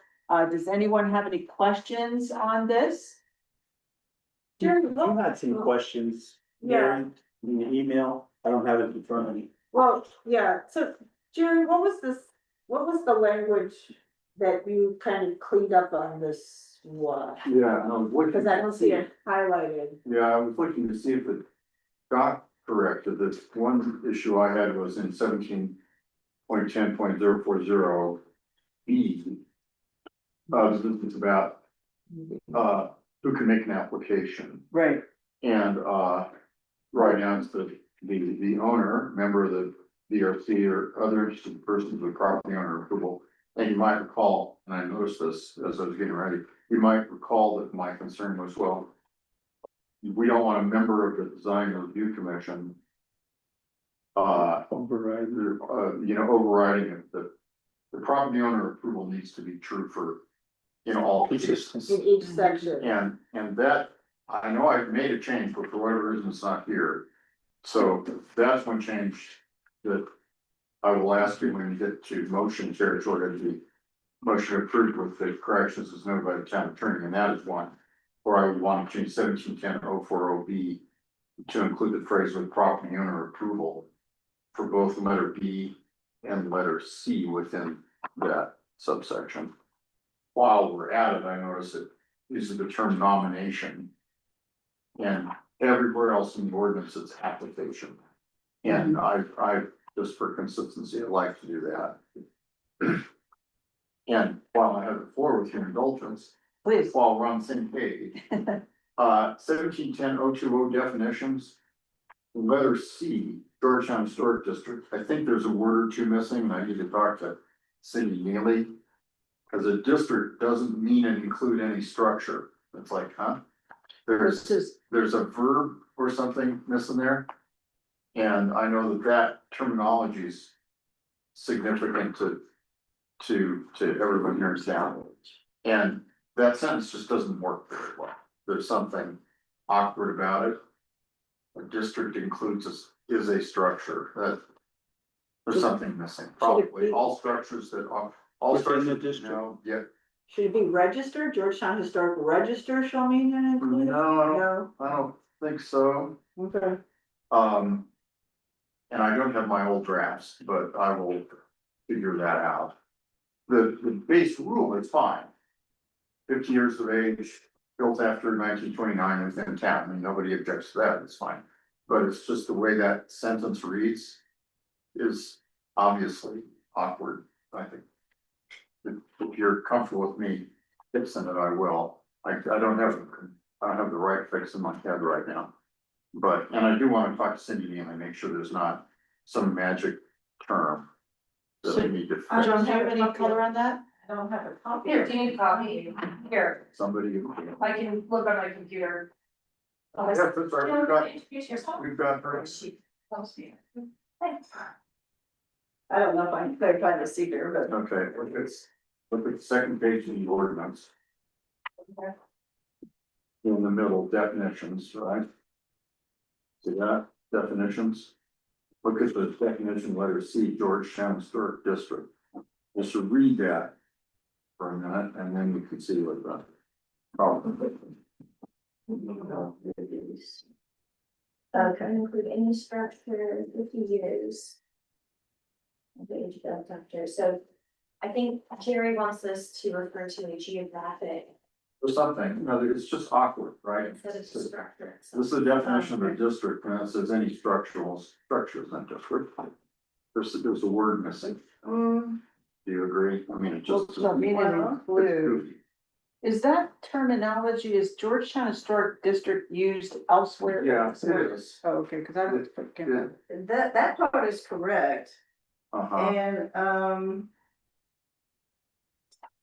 If no one sees the problem with it except me, then I'll leave yeah, it. I don't There's- actually see, That do is- you? But that I doesn't- think it's, I think Does the it's, sentence make sense? no, there's a district, yeah, Georgetown Historic District. So, you know, we have a landmark district, we have several different other historic things here. So the Georgetown Historic District shall mean and include any structure.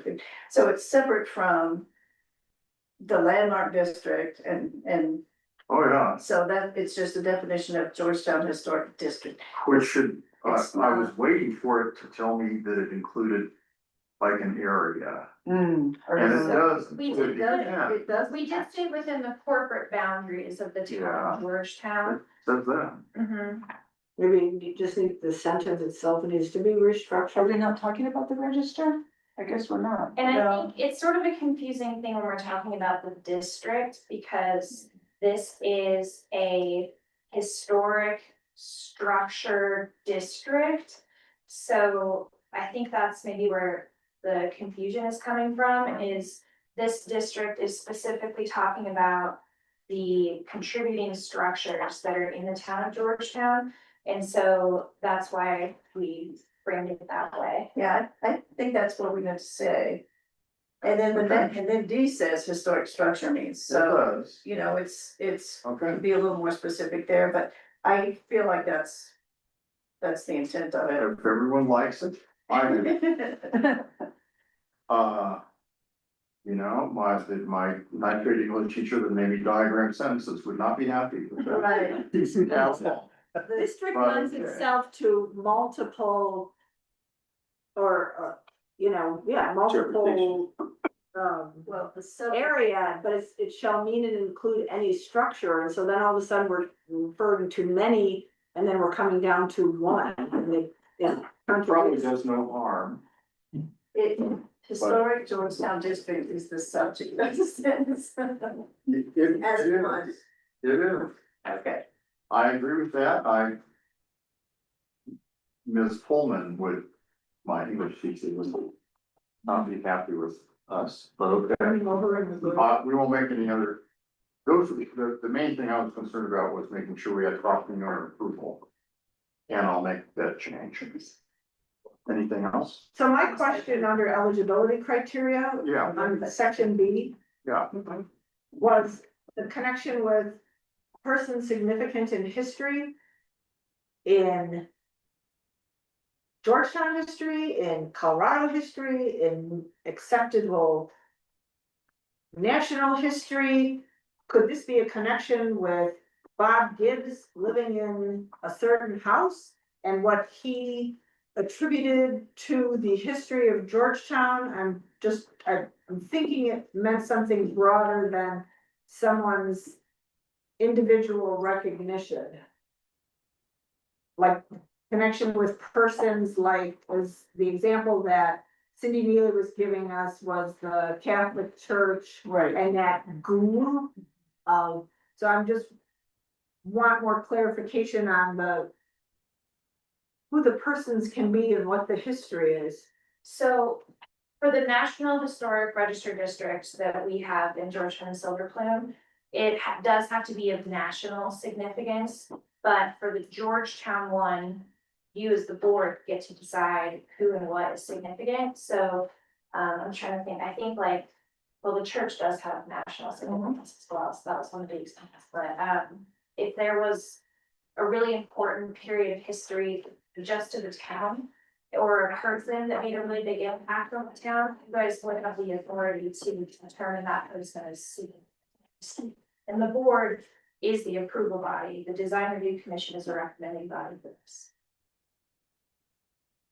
So you can do something significant here, Blaine, and we can, when your property is 50 years or older, we can. Oh, boy, I'm a historic structure. Well, Mine looks historic. But I got 45 years to go. I mean, I realize we name the houses and we recognize the houses that are in the National Historic Landmark District by their original occupants, but this just seems to be opening up the door to some. Well, they have to meet one or more of the criteria, and then again, it's a recommend by the DRC, approval by this board. So I think if we leave it general, I think the understanding and implication is significant. It's not gonna be because I lived there, for X years. I mean, you know what I mean? It has to be something absolutely that's gonna be contributing, and this board would have to make that determination and say, yes, that is significant to this town or to this area. Yes, Joan? Well, and also just because there's a significant time frame for our original landmark historic Yes. district, then that leaves a long period of time, over 100 years of additional structures. And the intent of this town is to preserve itself, That's to right. maintain part of the integrity of, things that have come in later eras and later times. So every building here is truly not historic or, that significant, but most of them are for some reason or another. And so it just allows us a better preservation method for things that don't fall in the original district, but do, Exactly. deserve to be, held on to. Cause if I remember, the original district end date was 1903 or something like that, and so this registry was meant to capture, right? Wasn't that it? Everything that was after that, so. Give eligibility to later. Exactly. Yeah. And it also allows for possible grant and help with preservation on exactly. later buildings too. But now we're going up to 9, if we're doing the math right, if it's 50 years or older. I was about to say, so Cooper's was built, the building Yeah, was 1977. so you're 2 years away from having historic significance. Yeah, that's the old Dairy King. Exactly. So Dairy King King was is starting Was eleven, it it's not the history. tour or the visitor center? Wasn't that I don't was that the gas know. station that was the visitor center? That's the gas station, was the Oh, business okay. center. Yeah. I'm- Well, but, so it isn't just 1929, we're still not talking like really, really old, we're talking Significant. old enough where some of us still remember that. Like my place was built in the 70s, I think 78 or something like The Crazy Horse could be part of this. If you want to go really old, History Colorado's headline right now is the 90s, so Yeah. that's the historic period. I took my kid and I cried. So any other questions on this ordinance? I think it's pretty, yeah. Okay, Okay, is there, that. now, make that motion.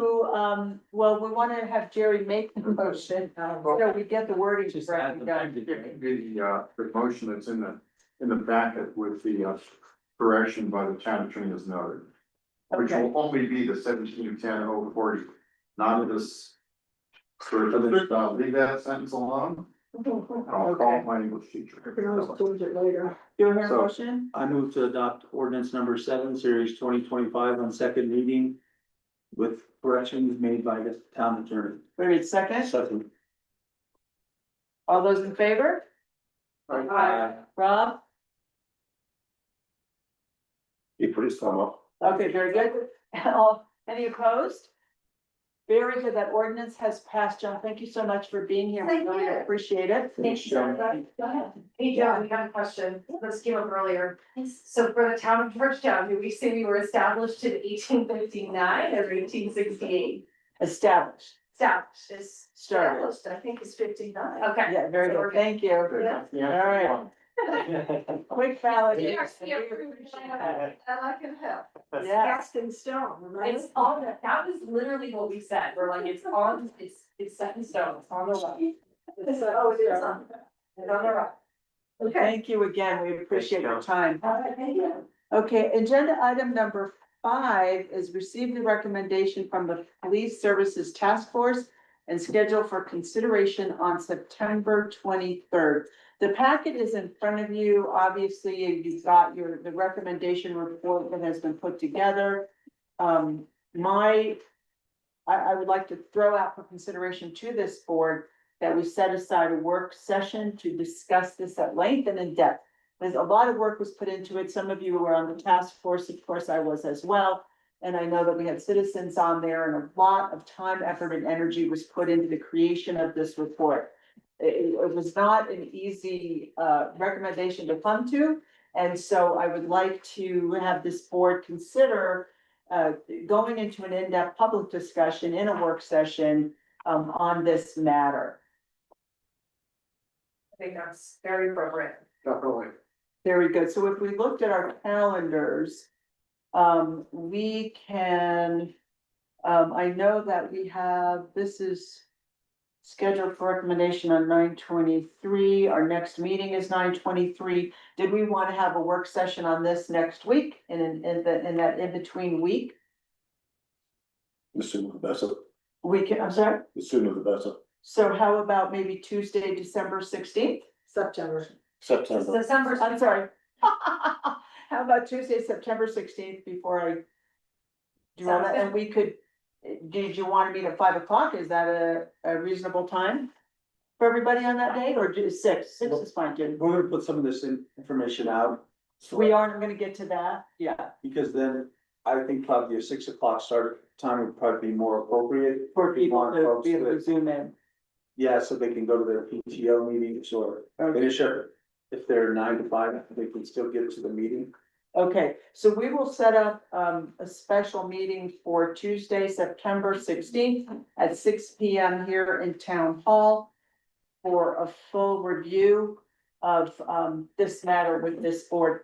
I'd also like to have the board consider having this report provided to the community, or did you want to do that after we have our work session? I mean, it's in the public record at this point, it works. It is in the public record. So the, Okay, very good. yeah. Okay, so, Is this actually included? So where can the public access this now or tomorrow?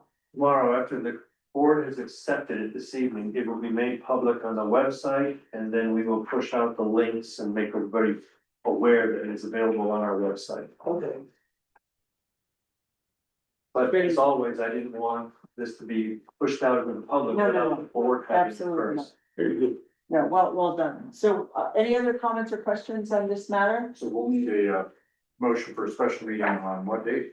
So this would be on September 16th at 6 p.m. Do I have a motion for a special meeting? So wait, are we Oh. having a special meeting or are we having a work session? Still a meeting. Oh, let's do it a work session though. Let's call it a work session. Well, the fundamental difference would be if we feel like we have to take any action, we have to be in a meeting. We can't take action in a work session. So let's discuss it in a work session and then we can take action at the meeting on the 23rd. I'm fine. When do we expect the public to be able to come and? On the 23rd. I'm asking. just So I so thought that it was the meeting on the Clear 23rd. on The that. public would be invited to come and make It's comments. your decision. Tonight, you're discussing that, right? But that's what I'm asking, how are we approaching this meeting next week? Because I think that may impact whether it's considered a work session or whether Or a we're special having a meeting. special meeting. Not that we may or may not be making a final decision on that, it still may be kicked to the 23rd, but just trying to clarify. for all. So then I'm sorry. Is the umbrella of a special meeting perhaps broader so that should a motion be required, we can do so, but a motion is not required, Jerry, is that? Well, a couple things, Charter doesn't really, I have to look at it, I'm pretty sure it doesn't, neither does the code. Make a real distinction between work sessions and regular meetings. They're still public meetings of this body, they have to be the subject of the open meetings law, have to be, you don't escape public notice and public requirements by virtue of it being a work session where you don't take any action, it's still public. So you'll still want to take a motion to set, probably the right way to articulate it would be a special meeting for the purpose of conducting a work session on X, Y, Z. Right, then it's work session territory, but I'll shut up in a second, but I think it's important. Your practice, which is a good one, has been, we don't take action at work sessions. And the notice can even say that, this is special meeting for the purpose of conducting work session. No public, we will or won't take public comment, the rules are, as Dennis says, whatever you wanna do. But no formal action will be taken. And that's what the notice can sort of be complete and honest and truthful about how you want that meeting to roll. Amanda? I think that. The work session is appropriate, but I would lean towards a special meeting. To not. Preclude us if we do decide that we wanna just go ahead and start planning for an action item. Cause I think obviously the board has to read the report, Yeah. the task force people have the advantage of being on the task force, so we've had. A lot of time with the information, and it's super important that you guys get the information. And so. I don't know, what do you think? Were we proposing for the 23rd? That the, Board meeting that we were gonna have this as an action item? that's currently as it's set up. But the 23rd agenda is not set yet. So No, that's what this discussion is about. How do we want to approach the next discussion? Mary, you were gonna say. Yeah, I'm something. curious, I wanna hear what We're you're. more concerned about how we're getting the message out to the public that we are here to listen to their comments. And I can see where some might interpret a work session to not be as important. Yeah, and And, closed and behind closed doors kind of thing. well, even though they're not. Even though they're not, meetings, Right, But, or if they come to the work session and then we have a public comment section during our particular special meeting. Are there comments? Maybe there's more people there at that meeting and then do they have to repeat their comments or? Is it as valid and appreciated? I'm It's trying kind to of look a at it chicken from their and egg perspective. problem, because I think that one of the things in the public comment piece of this. That is important is that all the information is available for people to understand why the task force got to where they did. And that was, the task force, we worked through a lot of information before. We ended up where we were, and it was the most difficult decision I've ever embarked on in my selectman time. So I want public. I think public comment's super important, but I want public comment rooted in information and not things we've heard. And so I think we have to find a way to present, and so we could do like a work session that goes to a public hearing. And maybe we let people, or we do a public hearing on the 23rd and That's how do I it that way. I'm fine with both. I mean, Yeah. to listen to whichever meeting they can come to, because again, it gets the word out. And maybe they can come next week and they can't come the following week. But I want the opinions that they express to us to be valued and And also solicited by the presentation of this report is how I'm viewing this. Again, I wasn't here last year, but I know that it's critically important for all of us to feel that we've reached out to our public absolutely in every way possible. So in my view, what I'm seeing is a work session where this board gets to discuss in a public way what is presented here after it's been read, and then on the 23rd, we can, and the public can show up anytime. But I think the work session in my mind was a forum for this group to really work through and question and talk about. And then on the 23rd, again, the public's invited again. And if we haven't, if this board hasn't come to resolution, then we say that. But if we have, then it becomes an action item on the agenda, and the public is absolutely welcome again to attend. So that was just my vision for this work session, and then recommendation to the board if we get there. So will we take public comment at the work session? I think if people show up, then absolutely. Okay, that's. Can I make a recommendation? Yes, please. The special meeting notice be to conduct a work session and hear public comments.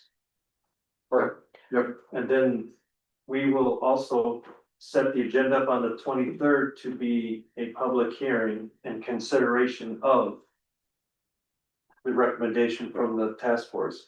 And at the end of that item on the agenda on the 23rd, then the board can choose to continue that discussion or have another public hearing or whatever you do from that discussion. So I would just like to lay out the next two meetings. The special meeting to conduct a work session and hear public comments. So on the agenda would be public comments, and then work session to discuss those public comments, because I think you always want to hear the comments first so that you can discuss and answer questions. And then the item on the agenda for the 23rd will be public hearing and consideration of task force report. So one comment I have is, does this give the public enough time to, and this board, to read this, talk about it? Because to Amanda's point, the task force spent a tremendous amount of time looking everything over. So so it's Tuesday. How do we get this message out to as many people as possible so that they know on the 23rd, they'd have to not only read this, but come with their questions? And I just want to make sure, I'm just throwing it out so that we're all certain that we are landing in a place we want to be. I can create the notice tonight, draft notice, send it to Dennis. The notice, can be exactly as he said, sort of writ large. And, pardon me, it should probably also say on both notices, copies of the task force report can be obtained at. Yeah, people can come in, Absolutely. website, et cetera, and that can hit the, both in spots tomorrow. The only other caveat I would have, and this is just like a, Yeah. just a thing. Probably rightfully, there is information in the report about who submitted like feedback that was redacted. And then there's some of that is not redacted, and I might wanna just be consistent before it goes out to the public. I know that's a good idea. One, which is fair, I don't think that people who submitted their written feedback, even though it was through public forums and through solicitation, That's correct. there's one segment that I noticed is not redacted. Okay, very good. So either we do it. That's my issue. Yes, I'm So sorry. let's redact all of it, is what we're saying. If it, which is, again, it's fair and appropriate, and if we're not, just to be clear, we're not redacting information, No, we're only redacting the names of the citizens who submitted. that's We're not correct. throwing anybody in with the bus. That's And exactly personal correct. information that's on those forms. And Rob, are you there for comment or question on this? Did we see Rob? He's there, he's waiting around like a. It's here. I'm navigating the phone here. We can't see the report. Okay, very good. So do you have any comments or color on this? Are you back by Tuesday, or are you able to attend, Rob?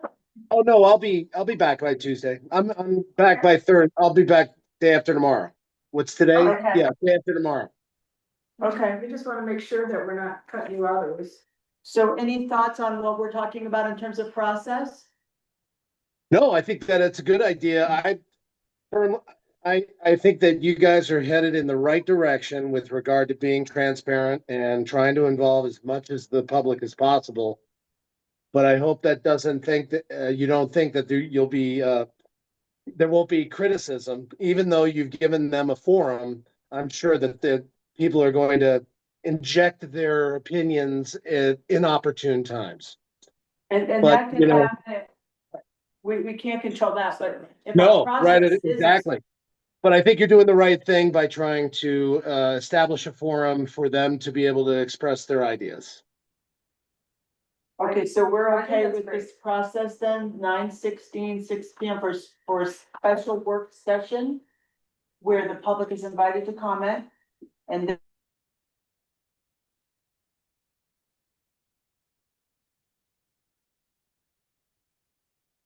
Ah, shit,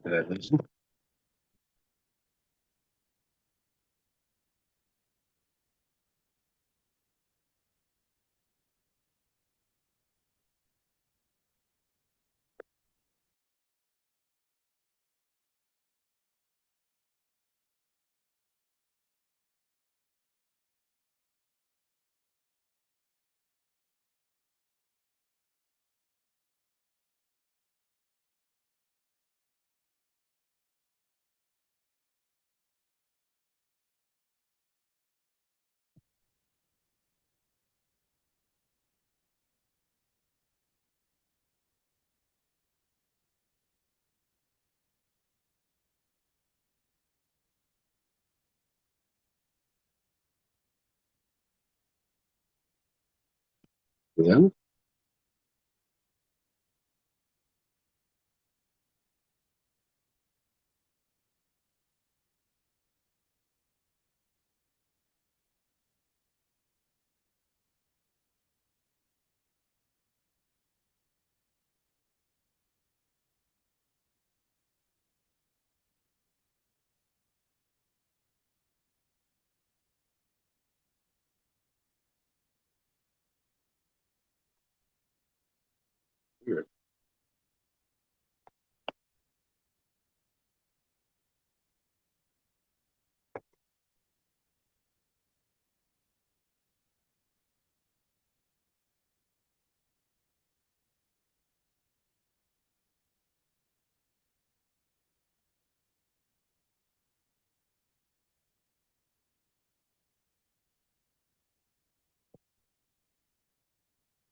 we on Zoom?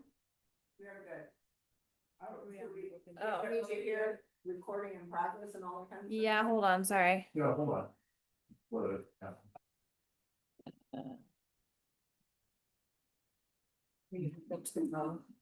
Oh, that's why. Can you guys hear me? Yes, we can hear you. Yeah. They're scrappy and nimble in there. Look at that. It was just me, we were Oh, still. yeah, we'd be in a meeting. Next week.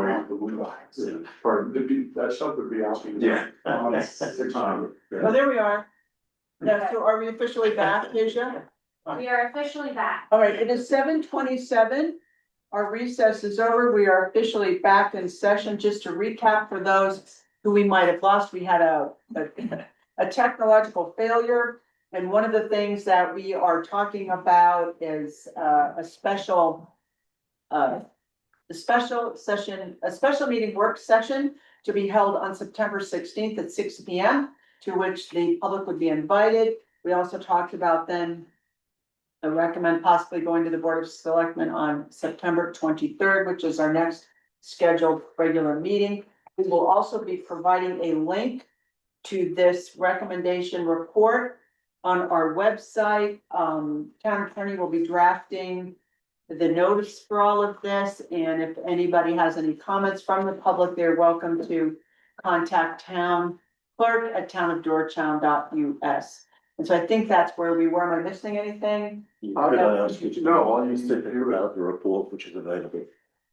I'm sorry? You just said this report, can I? Well, this police task force report, the recommendation, thank you.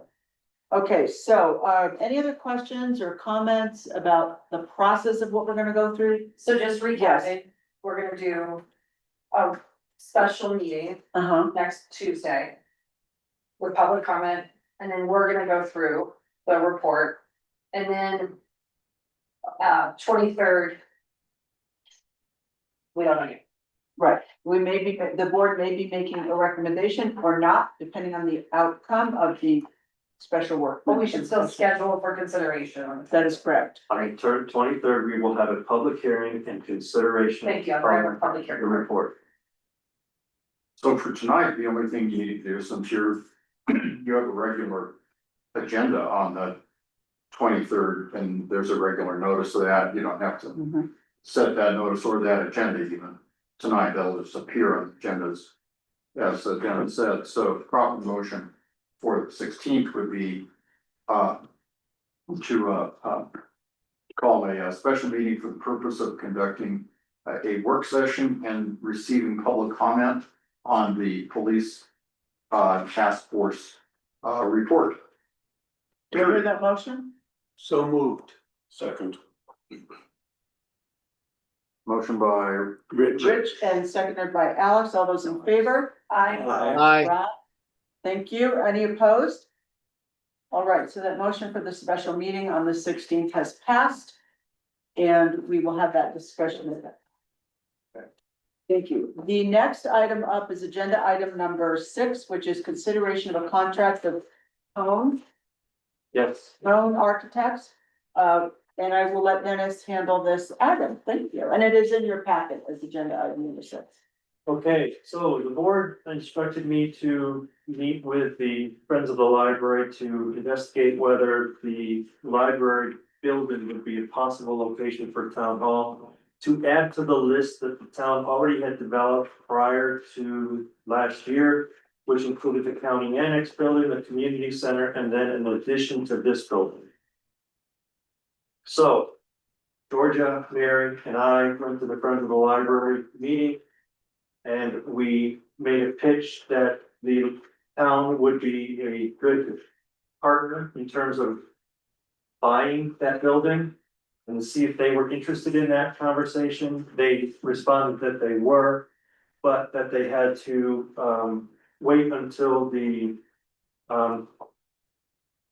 I want to make sure I get all these acronyms right, because there's so many different groups. The trust and the district came to an agreement on the sale of the old school. and the relocation of which they did recently. So now, we are moving on to the next step, which is to assess whether the library actually is a feasible location for us to move before we can consider them more seriously with the other locations. So I met with Hain Architects, Chris and Tim. And the reason that I met with them was because they were the architects that did all the work for the library to tee up their expansion project. So they have all of the work done in terms of the interior renovations and the addition that they were gonna have to do. They have all the blueprints, they've shared those with us. And the ADA requirements that would have to be built into a renovation for certain uses for that building. And I asked them for a proposal to do a layout for relocating town hall. When we met with them, we laid out some very basics, as Mary has inquired about, for what town hall would require for that building. And they have given us a proposal for $9,800 to do that work for us. They did express that they do not want to do any work beyond this. They are trying to retire, and so they're not ready to take on any additional work. So I also met with Tom Peterson, who has done architectural work for us. And I explained the same situation with him and said, basically, we would like Hain to do this work for us so that we can get a good cost estimate on what it would take for us to move and occupy that building, so that we could have an idea about what we would have to offer to purchase the building, so that the board would have a really good idea about the expense involved in that being the location. And he said, that's a great idea. And if you want me to then take over after that to do the full-blown architectural design, I could be available, and here's my schedule, but we'll talk if you want to go that far. So Tom is now over here in a holding pattern. So tonight I am asking for authority to hire Hain to get to work with a not to exceed $9,800, so that you have the information you need to assess whether the library is a feasible location for the town to move town hall. Can we get a copy of the needs assessment that town staff put Yes, that's- together? This is it, and it's a one pager and it's very informal. Sorry, I only printed one. Well, perhaps everyone would like. I can go print it more if you'd like. Yeah, we should probably, oh, what does it say? Just we need it? No, it's just a list of things that we want to include in Hain's work. Okay. So is this also being considered for the county annex building when and if that price should become feasible or something? I Like a have similar thing? time scheduled with Colton to Okay. talk about whether that is actually still on the And block. then the same sort of thing would happen there, just so we could see what that would. Absolutely. Okay, What's the library looking for that building?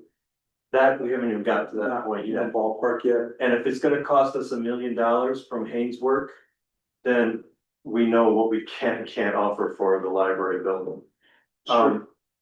But I started this conversation with the county with Brian Bosshart before he left.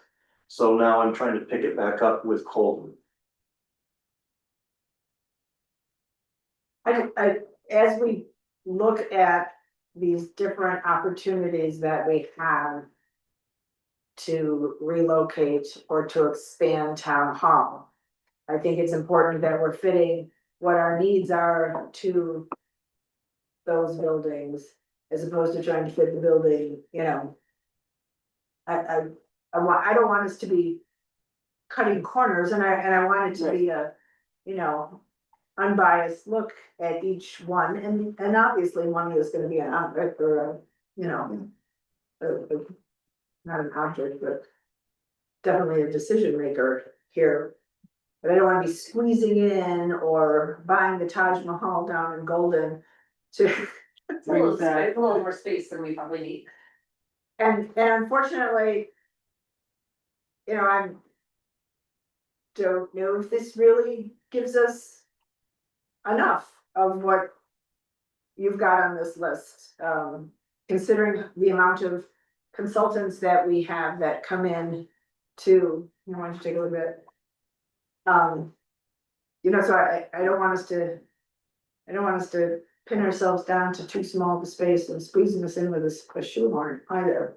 Right. Is to be space for growth for the town and expanded staff. I think this study though, at least for the library, it can help you with the layout and where you're gonna put who and that sort of thing and see if it is feasible at all. Oh, no, I agree, but I think that, you know, we have to be able to at least walk in there with an idea saying, we need this as a minimum. And not, oh, okay, we'll make this concession here and this concession there, you know, unless for each building that we're looking at. I would also consider that the library has really good proximity to another building that could potentially lend itself to making us more compensation. So we will have a Taj Mahal. Yes. Yeah, That's beautiful, dome in the middle. not. And we may be able to- To DRC. Georgetown compound. And I think also you better utilize that space that's next door to the library. Because it's underutilized right now. But we're not in the business of saving all these buildings. No, but we may be able to use it to create other funding streams, even if we do the county building, there may be so much space in there that we may decide. Maybe we can rent out space for, So let's go back to our budget and say maybe we'll have 10% left in our general fund. we don't know the numbers yet. So I think we need to find out. Well, I think is it worth looking at the library and spending this money as the question before us right now to ascertain whether it's feasible? We have to know, we know. That information. Exactly. We have to look at all options. Exactly. And they've So- already done all the work.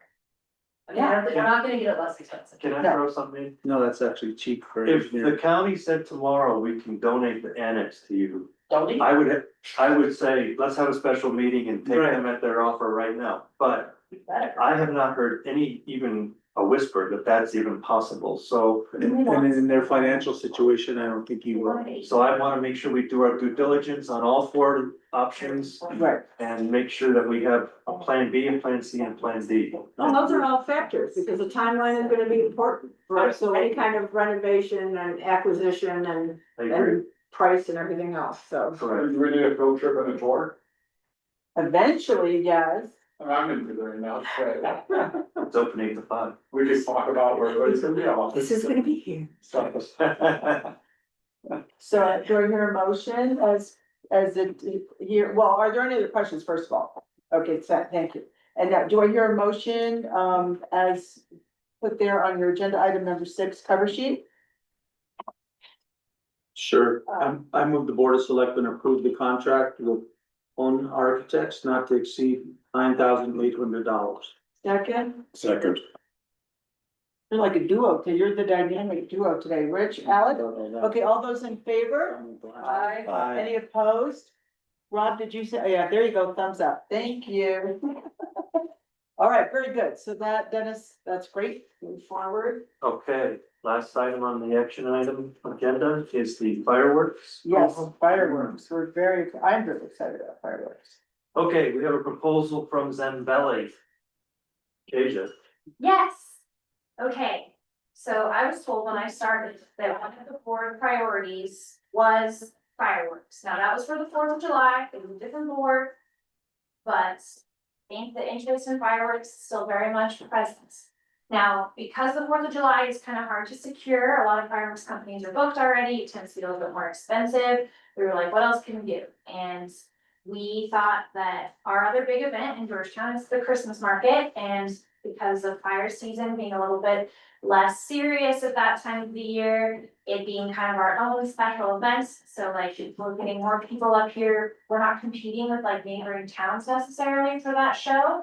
And it's a little bit earlier, like nighttime happens a little earlier, so keeping our businesses open until 6 instead of 9, is just like, we thought Christmas market would be the perfect time to do it. So we asked Zambelli to come up. Ernie, who is the representative for them, he is the fireworks guy for the Rocky Stadium. He does, I think Broncos sometimes, he's done 9 Super Bowls, so he does a lot of close quarters fireworks that have very low fallouts, they're very customizable. They're really safe from a fire perspective, but they do also have a lot of precautionary things like $10 million insurance per show. So, you know, something were to happen, they have a lot of coverage, but he's high on safety, he let me know like the wind speed the max wind speed that it can be. How far away people have to be from the actual show. And he said he can shoot from a street corner, he can shoot from the top of the building, that would be ideal, we could find a good one that worked for that.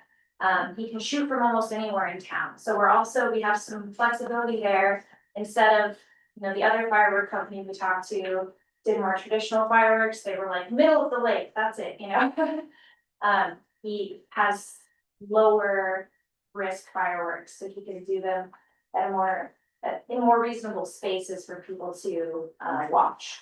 So I think he also gave us a really great quote financially. 31,000 is much more reasonable than the last quote we got, which was 75.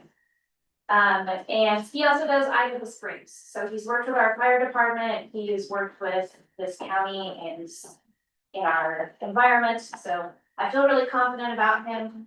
He provided a really lengthy proposal with a lot of details about the fireworks. Do you have any questions? Do you have any questions? Can we do this? I'm sorry, go ahead. In the event, so the one question I have is if we have weather, what's like do we return it? Like, will they take it back? That's a good question. He said if there's constant weather, we can reschedule. Whether or not we can just cancel it, I'll have to ask him. He did say that if it's like high wind for a sec, he can wait for a period of time, and if it dies down, he can do the show. So he's kind of flexible as far as time goes, because I did tell him about our Georgetown winds, and he's aware of that. Can they do it with snow? Like if it's snowing? Or it's so 30. I don't know. There's no reason why not, because Copper Mountain does. Okay, that's great. Yeah.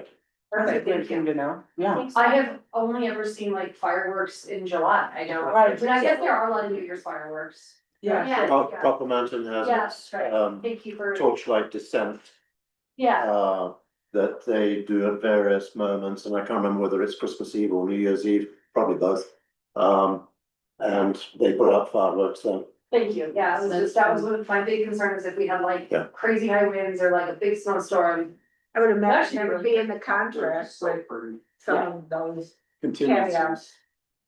That was all I had. The other concern would be if in fact we are under a fire ban in the Yes, county, and that has happened before during Christmas market. Well, So- somebody does the rescheduled date, so like we just kind of, Yeah, we can reschedule. We can do it during contracting. yeah. That would be That would be fun. really fun, actually, yeah. New Year's Eve. Yeah. Everybody does it New Year's. You wanna do it on a unique, like the Christmas market, Christmas. because then you have a chance for state and maybe even national recognition and marketing. And that if you want sponsorship, that's what folks wanna hear.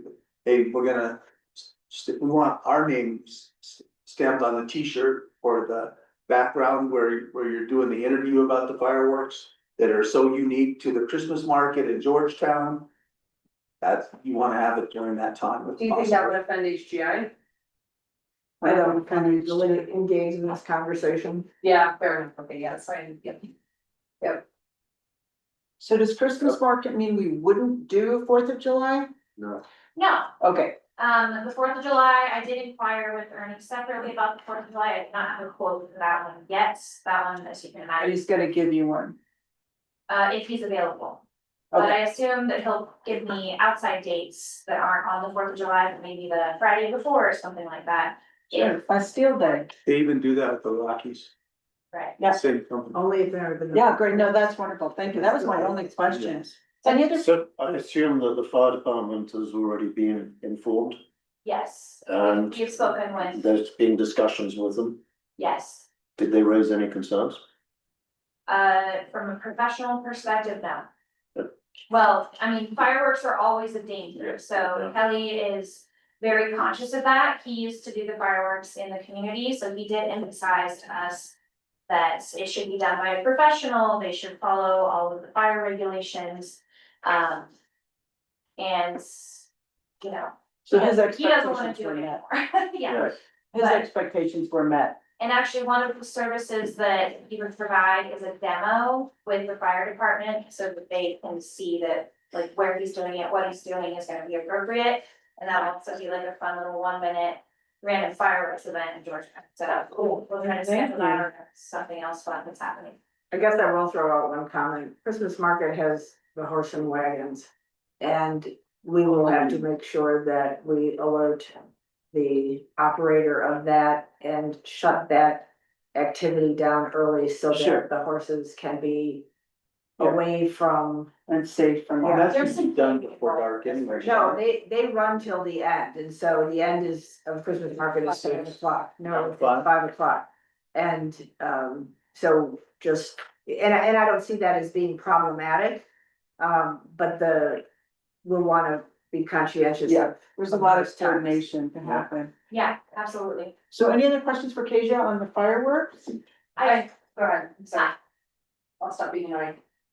If you have questions, that's fine. I had a couple of questions for you. So some of the things that are customizable about this program is the length of time. So he's proposed maybe 10 minutes, or it's a slight fluctuation between like, 10 to 8 and 9 12. is what he said. Right, then, He said that he does not recommend more than 12. People get bored. And so he said 12 really is the maximum that you want. His proposal is 8 to 9 minutes, so that's one way you can customize it. You can also do less shells per minute if you're trying to save a little bit of money on the fireworks. This can be dropped down to a lower price if you want that. This is what he recommends, but it's up to you. And then the level of sound and the musical accompaniment is also customizable. So he can do the really big, loud, classic firework booms, or he can do minimal sound. There will always be some sound, but they can do a minimal amount of sound and musical accompaniment if we prefer that. So we can tell him that later? Yeah. Yeah, okay. So right now, what we need to know is if we want to customize this budget. Right? So we're approving this budget for 31,000 as it's structured.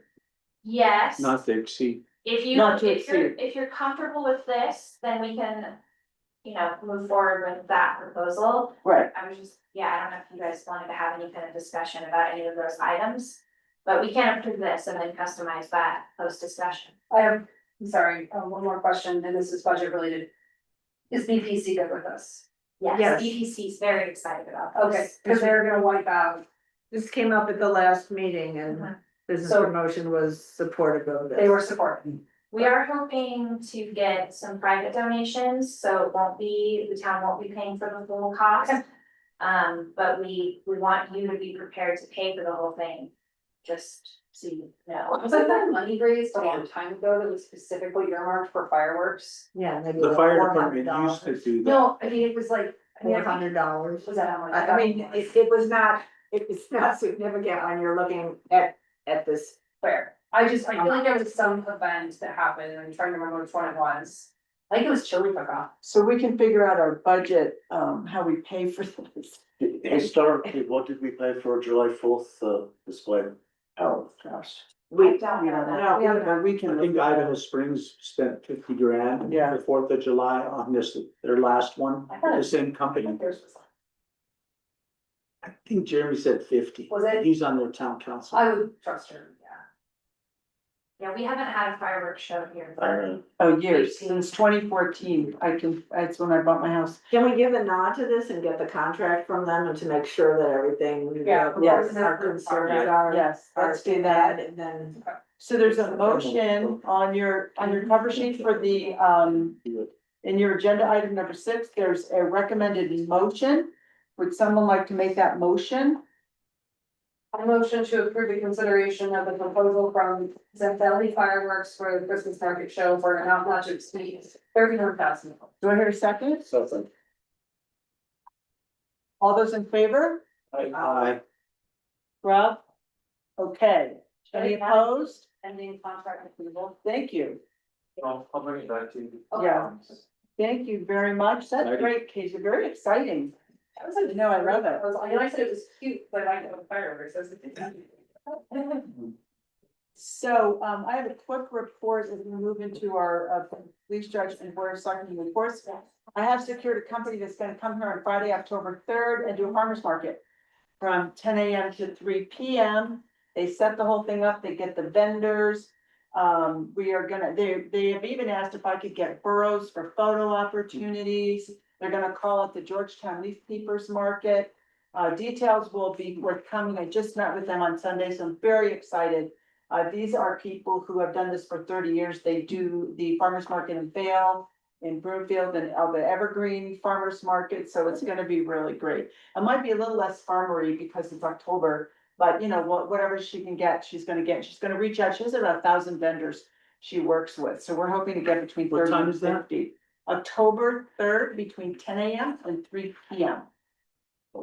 So it's, I was really happy for that, and then, and that's really my, along with a lot of other things, but I did wanna let the board know that this is coming up, and more information will follow. So we'll go into our Board of Selectmen reports. Mary, I'll start with you this time. So as I mentioned before, Business Promotion Commission has some, vacancies on the commission. I know Mike Huggins is taking an active interest in trying to fill those vacancies. We have received a letter from one member in the community who has expressed interest, and I believe we may be seeing a few others, so I would anticipate that we should be approving some appointments. Perhaps at our next meeting or the one following that, and that will greatly help BPC because their numbers have dwindled and they need a broad, experience level from involvement. That's it. Thank you, Rich. Fire Authority meets next week, I believe, but the, Historic Lands Commission, they don't meet over the summer. And emails back and forth, but Jeremy, several folks that went on the walk up where Georgetown was cutting trees. The consensus was there's not enough Christmas trees and we should suspend any kind of Christmas tree sale from up there in Silverdale. Okay. Thank you. Very good, Alex. I have nothing. Very good, and Dwayne. I have nothing. We won't have another meeting until Monday. Wait, If I heard that you lost your, You wanna share updates? Yeah, You share updates. okay. okay, we'll get there in We'll one get- second yeah. when you do it. Okay, Amanda? So tomorrow morning is the press conference with county partners, at the top of Winona Pass to discuss the upcoming leaf peeping event that we are anticipating. Our police judge, Madam Georgia, will be our speaker. And so that's gonna be tomorrow at 10 o'clock. And they said we can go, and if you want to go, you can get in front of the emergency vehicles. They're gonna be up there. On a more fun note, there's a project that's gonna take place in conjunction with Georgetown Community School, and we're gonna have some really cute kids coming. China Campbell, who's the first and second grade teacher, is doing a community learning project, and so she is letting her kids do a pitch to their electeds on improvements they wanna see in their community, and their case study is gonna be Foster's Place. Oh, So she's actually leading them through all of the exercises of how you are a good citizen in your community. And they asked myself, and if another selectman would like to come with me the week of the 22nd, they would like us to go talk to the class. So if anybody wants to come with me, let me know, and if that's okay with the board, I wanted to make sure that was known. If you guys don't want me to go, it's fine, but I really wanna go, so please say yes. Cause it'll be really cool, and then they're gonna actually do a presentation for us on the improvements that they would like to see at Foster's Place, probably after the first of the year. how about So- Dwayne go? Yeah, Dwayne, Yes. you wanna go? Dwayne, Yes, all right, let's go. yeah. Yeah, so we're gonna go talk to them, and then I connected them with Keisha, and it's actually, I think, really fortuitous because we do have these funds that were earmarked by Kimberly and Darren. For improvements to Foster's Place, and what better people to facilitate that in our community than the kids who use it every day. So China's doing a really great job. I think it's super fun. There's a really great YouTube video I'm happy to share with the board. That was her inspiration for the project. And it's gonna be like a long-term, what does she call it? A long-term. It's a long-range project. Right. So they're gonna have little benchmarks they hit along the way. I So, think that's great. yes, can't wait for the first and second grade. That's great. Now, Rob, did you have any reports? We actually, the Parks and Rec had a meeting and, we actually, Dennis, I don't know how, am I talking too loud or can you guys hear me very well? No, you're good. Sound good. Okay. Dennis might be able to help me out, but I mean, we prioritized the parks and how we wanted to attack renovating them and some of the ideas. The university students did make a presentation on the containment of those parks and how they might render the landscaping and trees and things like that, just so that they could basically outline the borders of the parks. And so it's just a containment idea, but Dennis did ask us to prioritize those parks and the signage. We also talked about ideas on signage. We know that there's a protocol there, and we want to make sure that we're in line with whatever DRC approves, but we thought maybe the signs actually could act as a vehicle or a communication device to notify people how the parks are coming along and what stage they're in with regard to renovation.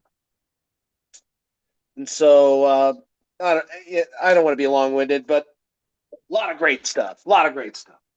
Well, that's good. Thank you. Just use the new logos. That's right. Exactly. All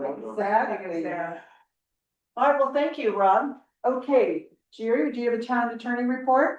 Just quickly in the litigation, the McHugh Gaskins litigation, I sent a little email to the board, some of you probably did it before you came, but the district court judge did enter an order staying her August 25th order pending the appeal, and so the appeal to the Court of Appeals of that order will proceed forward. We'll be assembling the record as required and then filing briefs, so I'll keep you informed as that progresses, but I'm pleased that the district court judge put in a stay of her order, so we're good to go for the appeal. Very good, thank you. Good. Yep. Thank you, that's great. Anything Yeah. else? No. Okay, thank you. Bridget, town clerk. And yay, you're back. Yeah. Yeah, since my first week back, I'm still kind of flexing so I can balance childcare, needs and being here in the middle of the town involved. But I've been working on some special event liquor permits. We've got a couple of events coming up in the fall, so around over at the community center in the old school, so those permits have been processed and they are set to go. We have an amplified sound permit, which the last one that was issued, we decided we were going to expand our reach in terms of who we were notifying. So the ordinance requires 100 feet. We're notifying everyone within 500 feet of an event that's going to be happening. The Alpine Festival, the chili cook-off, and it's going to be Strauss Park in the library stage. So like 500 feet from those points, everyone's being notified. Jay's on 6th finally got their liquor license all squared away, which was very exciting. This one, so back and forth with the state to get some last minute documents turned in, but we got everything done and then a typo fixed, and we're all squared away there. And then we sent out our first reinvigorated newsletter this past week.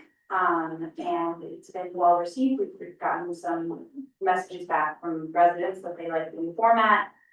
They thought it was easy to read. They liked the information that was provided.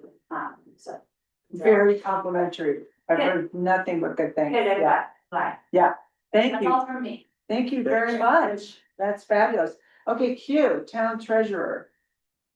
I got several sheets. We do. Just take it, pass it. Definitely that's it. Keep that. Last Friday, I met with Lorraine in person. She gave me some training on Cassell for how to get more detailed breakdown of each line item for the budget, which will be helpful when going into budget season. Handed out and explained the budget sheets to department heads of where they stand currently. And inform them in the next few months we'll be working to get their budgets done. And I'm getting access to all of our accounts to finish the audit. We found out 2 weeks ago about an account that I had no idea about. So we're, Does it have money in it? Yeah, Whatever, okay. yeah, they needed a custodial form from the state. It was like Evergreen needed and College Trust needed, so I reached out to the state to get that. And worked on getting access because yes, I think that's one. That's all. Very good, thank you very much. All right, Keisha, Town Assistant Town Administrator. Yes, you have my report in your packet. We did mail out the leaf keeping closure map today and no one has called me yet, so, but I'm sure they will.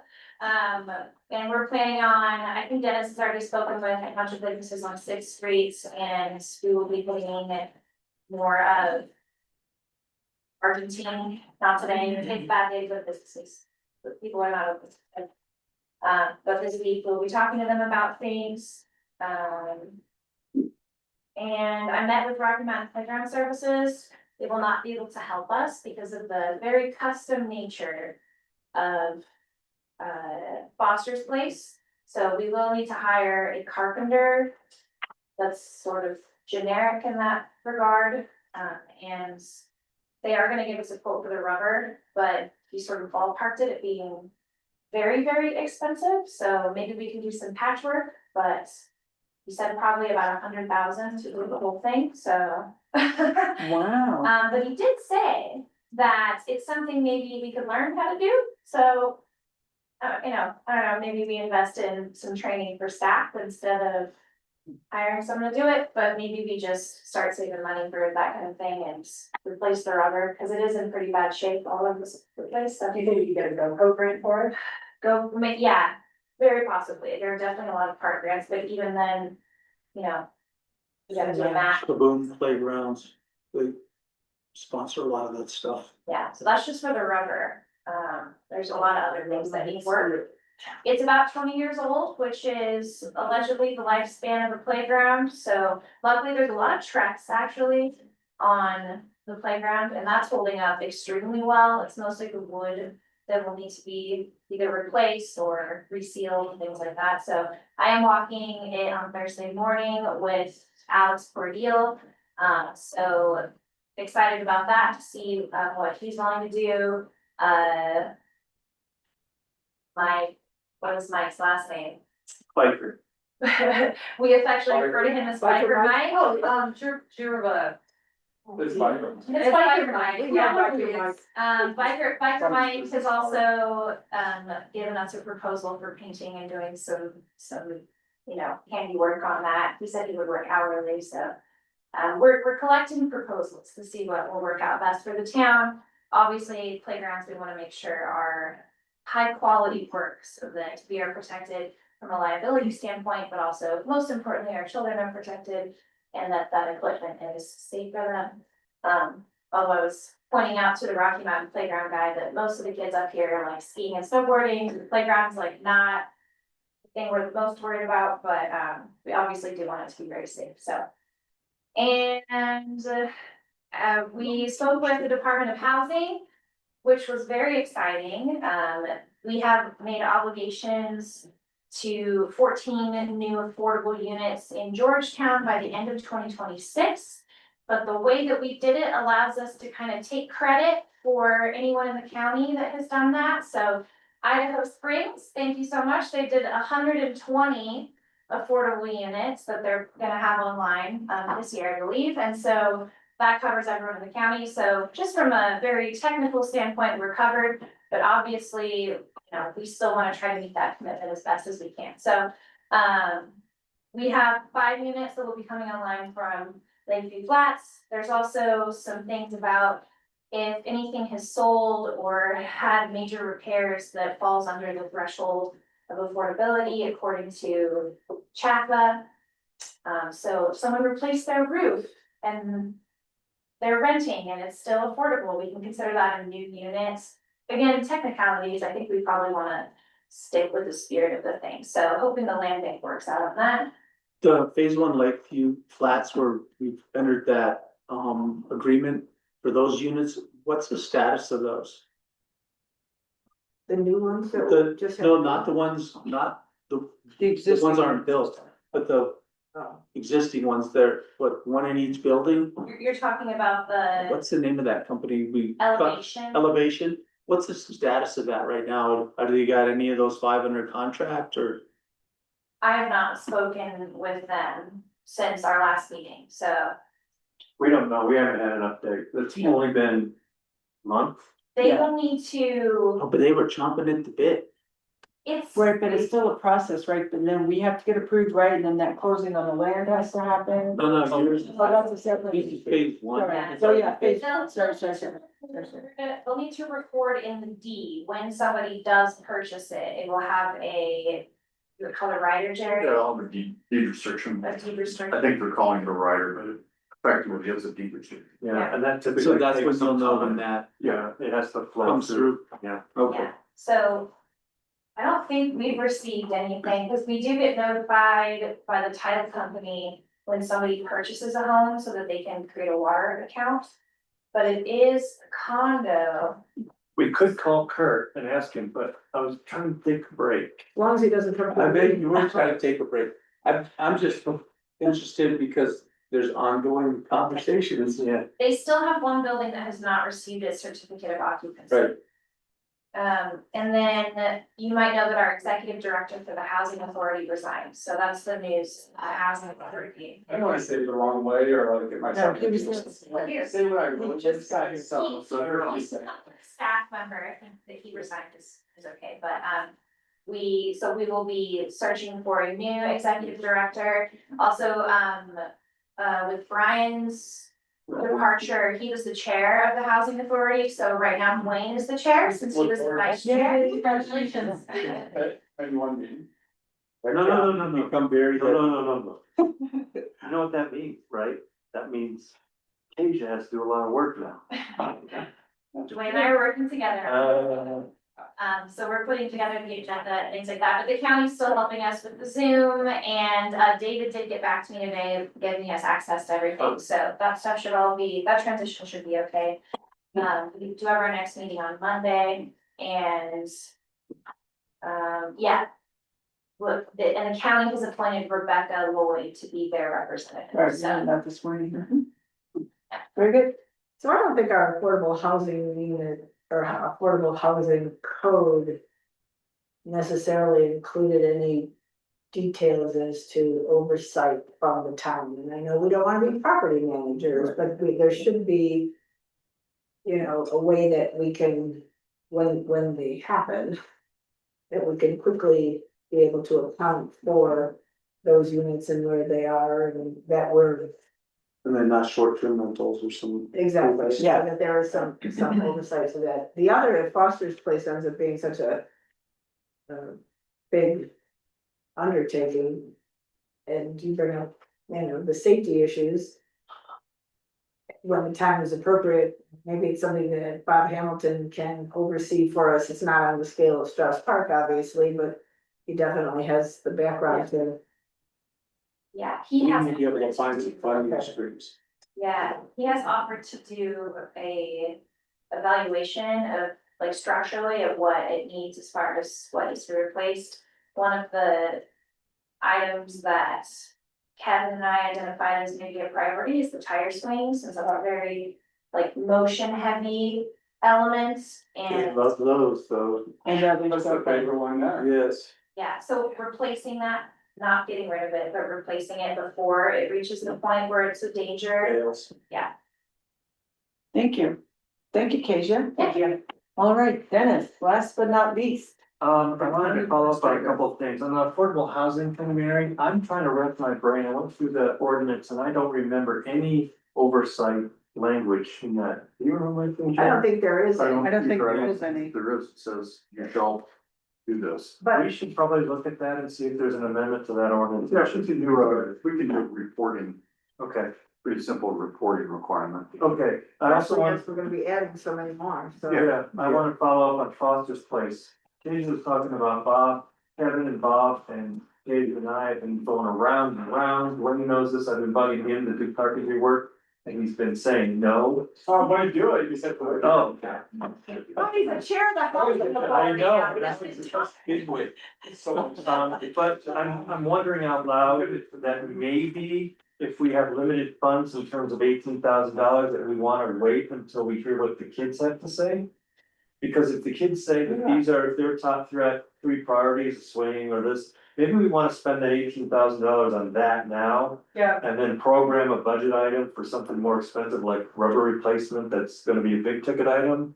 Yeah, or Bob may say, let's take it out and put wood chips like they have in a lot of other flavors. That's true. Yeah, I don't know. I I've mean, done a lot of honestly, those one might volunteer come down to a projects. surf thing. Yeah. Could be. I think, How about yeah, if I just leave this status with you all, that we're gonna keep working towards that, but I really wanna hear from this before we make a decision, is that okay? Mhm. Okay, Very good. You come with us too, to that. Yes, yes. I love kids doing community service. It's so great to me. I know, it's like, don't take it away from me, guys, Yeah. I have no joy. I worked for a nonprofit that was like all that. So super cute.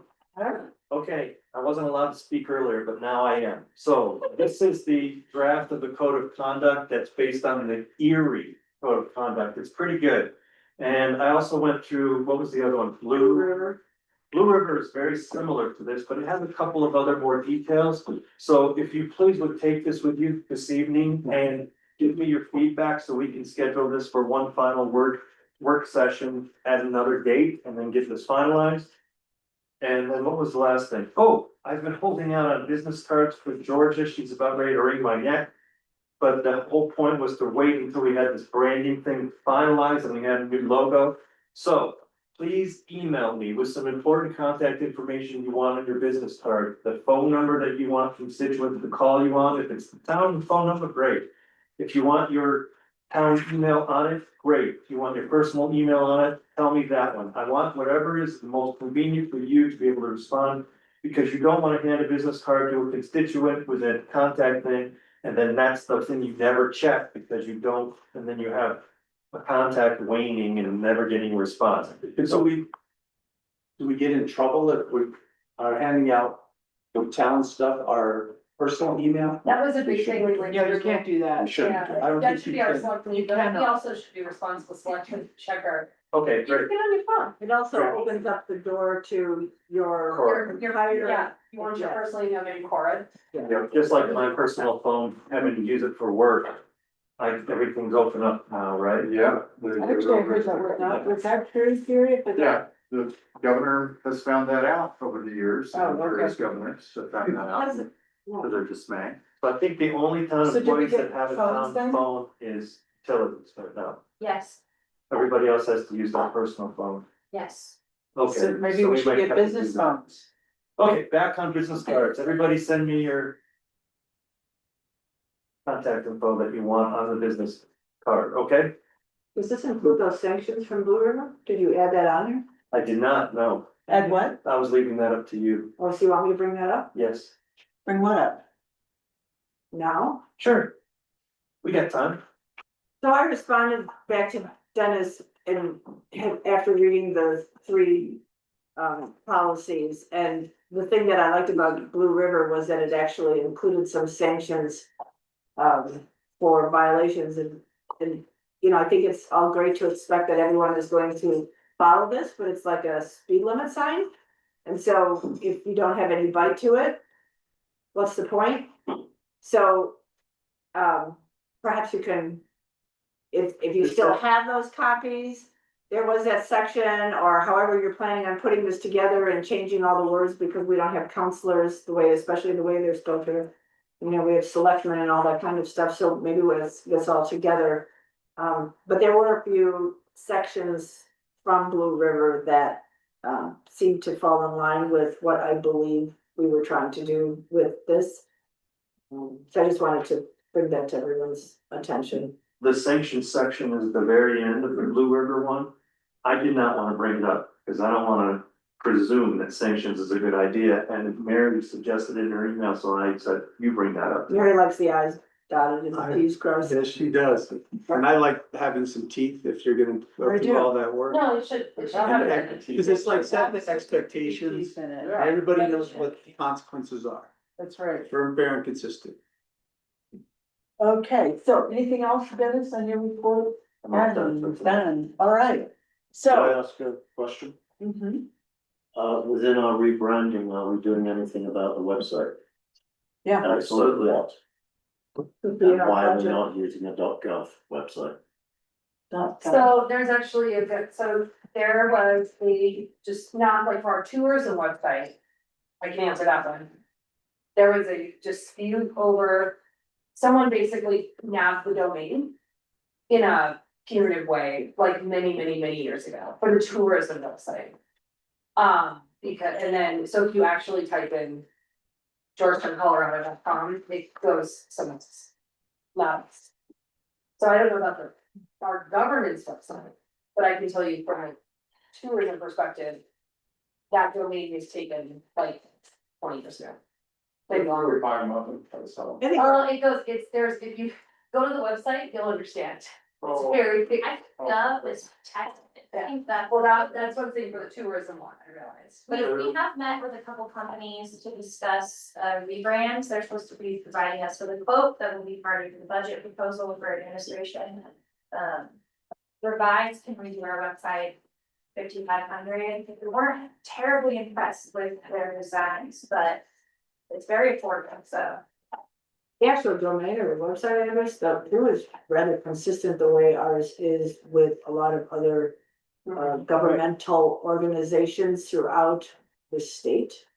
And similar to the counties, so I think there's some consistency there that we might find reason to say, oh, yeah, that's. This is okay.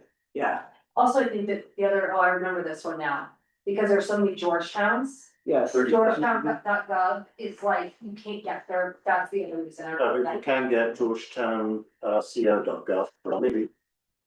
Not maybe, We you can. can look into I've that. looked into it. If the town's interested in switching its URL, I'm sure. Yeah, that was the other thing, that was when Katie had everything.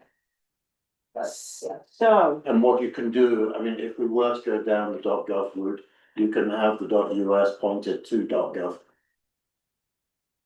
I also help us with the Yeah, visit. the point is that it is GoDaddy who is supplying us that service. And to my mind, we should be moving more towards a municipality government type website. well, certainly food for thought and something we're gonna look at when we look at our website consolidation and whatever. So it is now 8:20. Any other comments? Do I hear a motion to adjourn? So moved. And second, Second, Rich. thank you, Mary and Rich. All those in favor? Aye. Aye. Rob? Any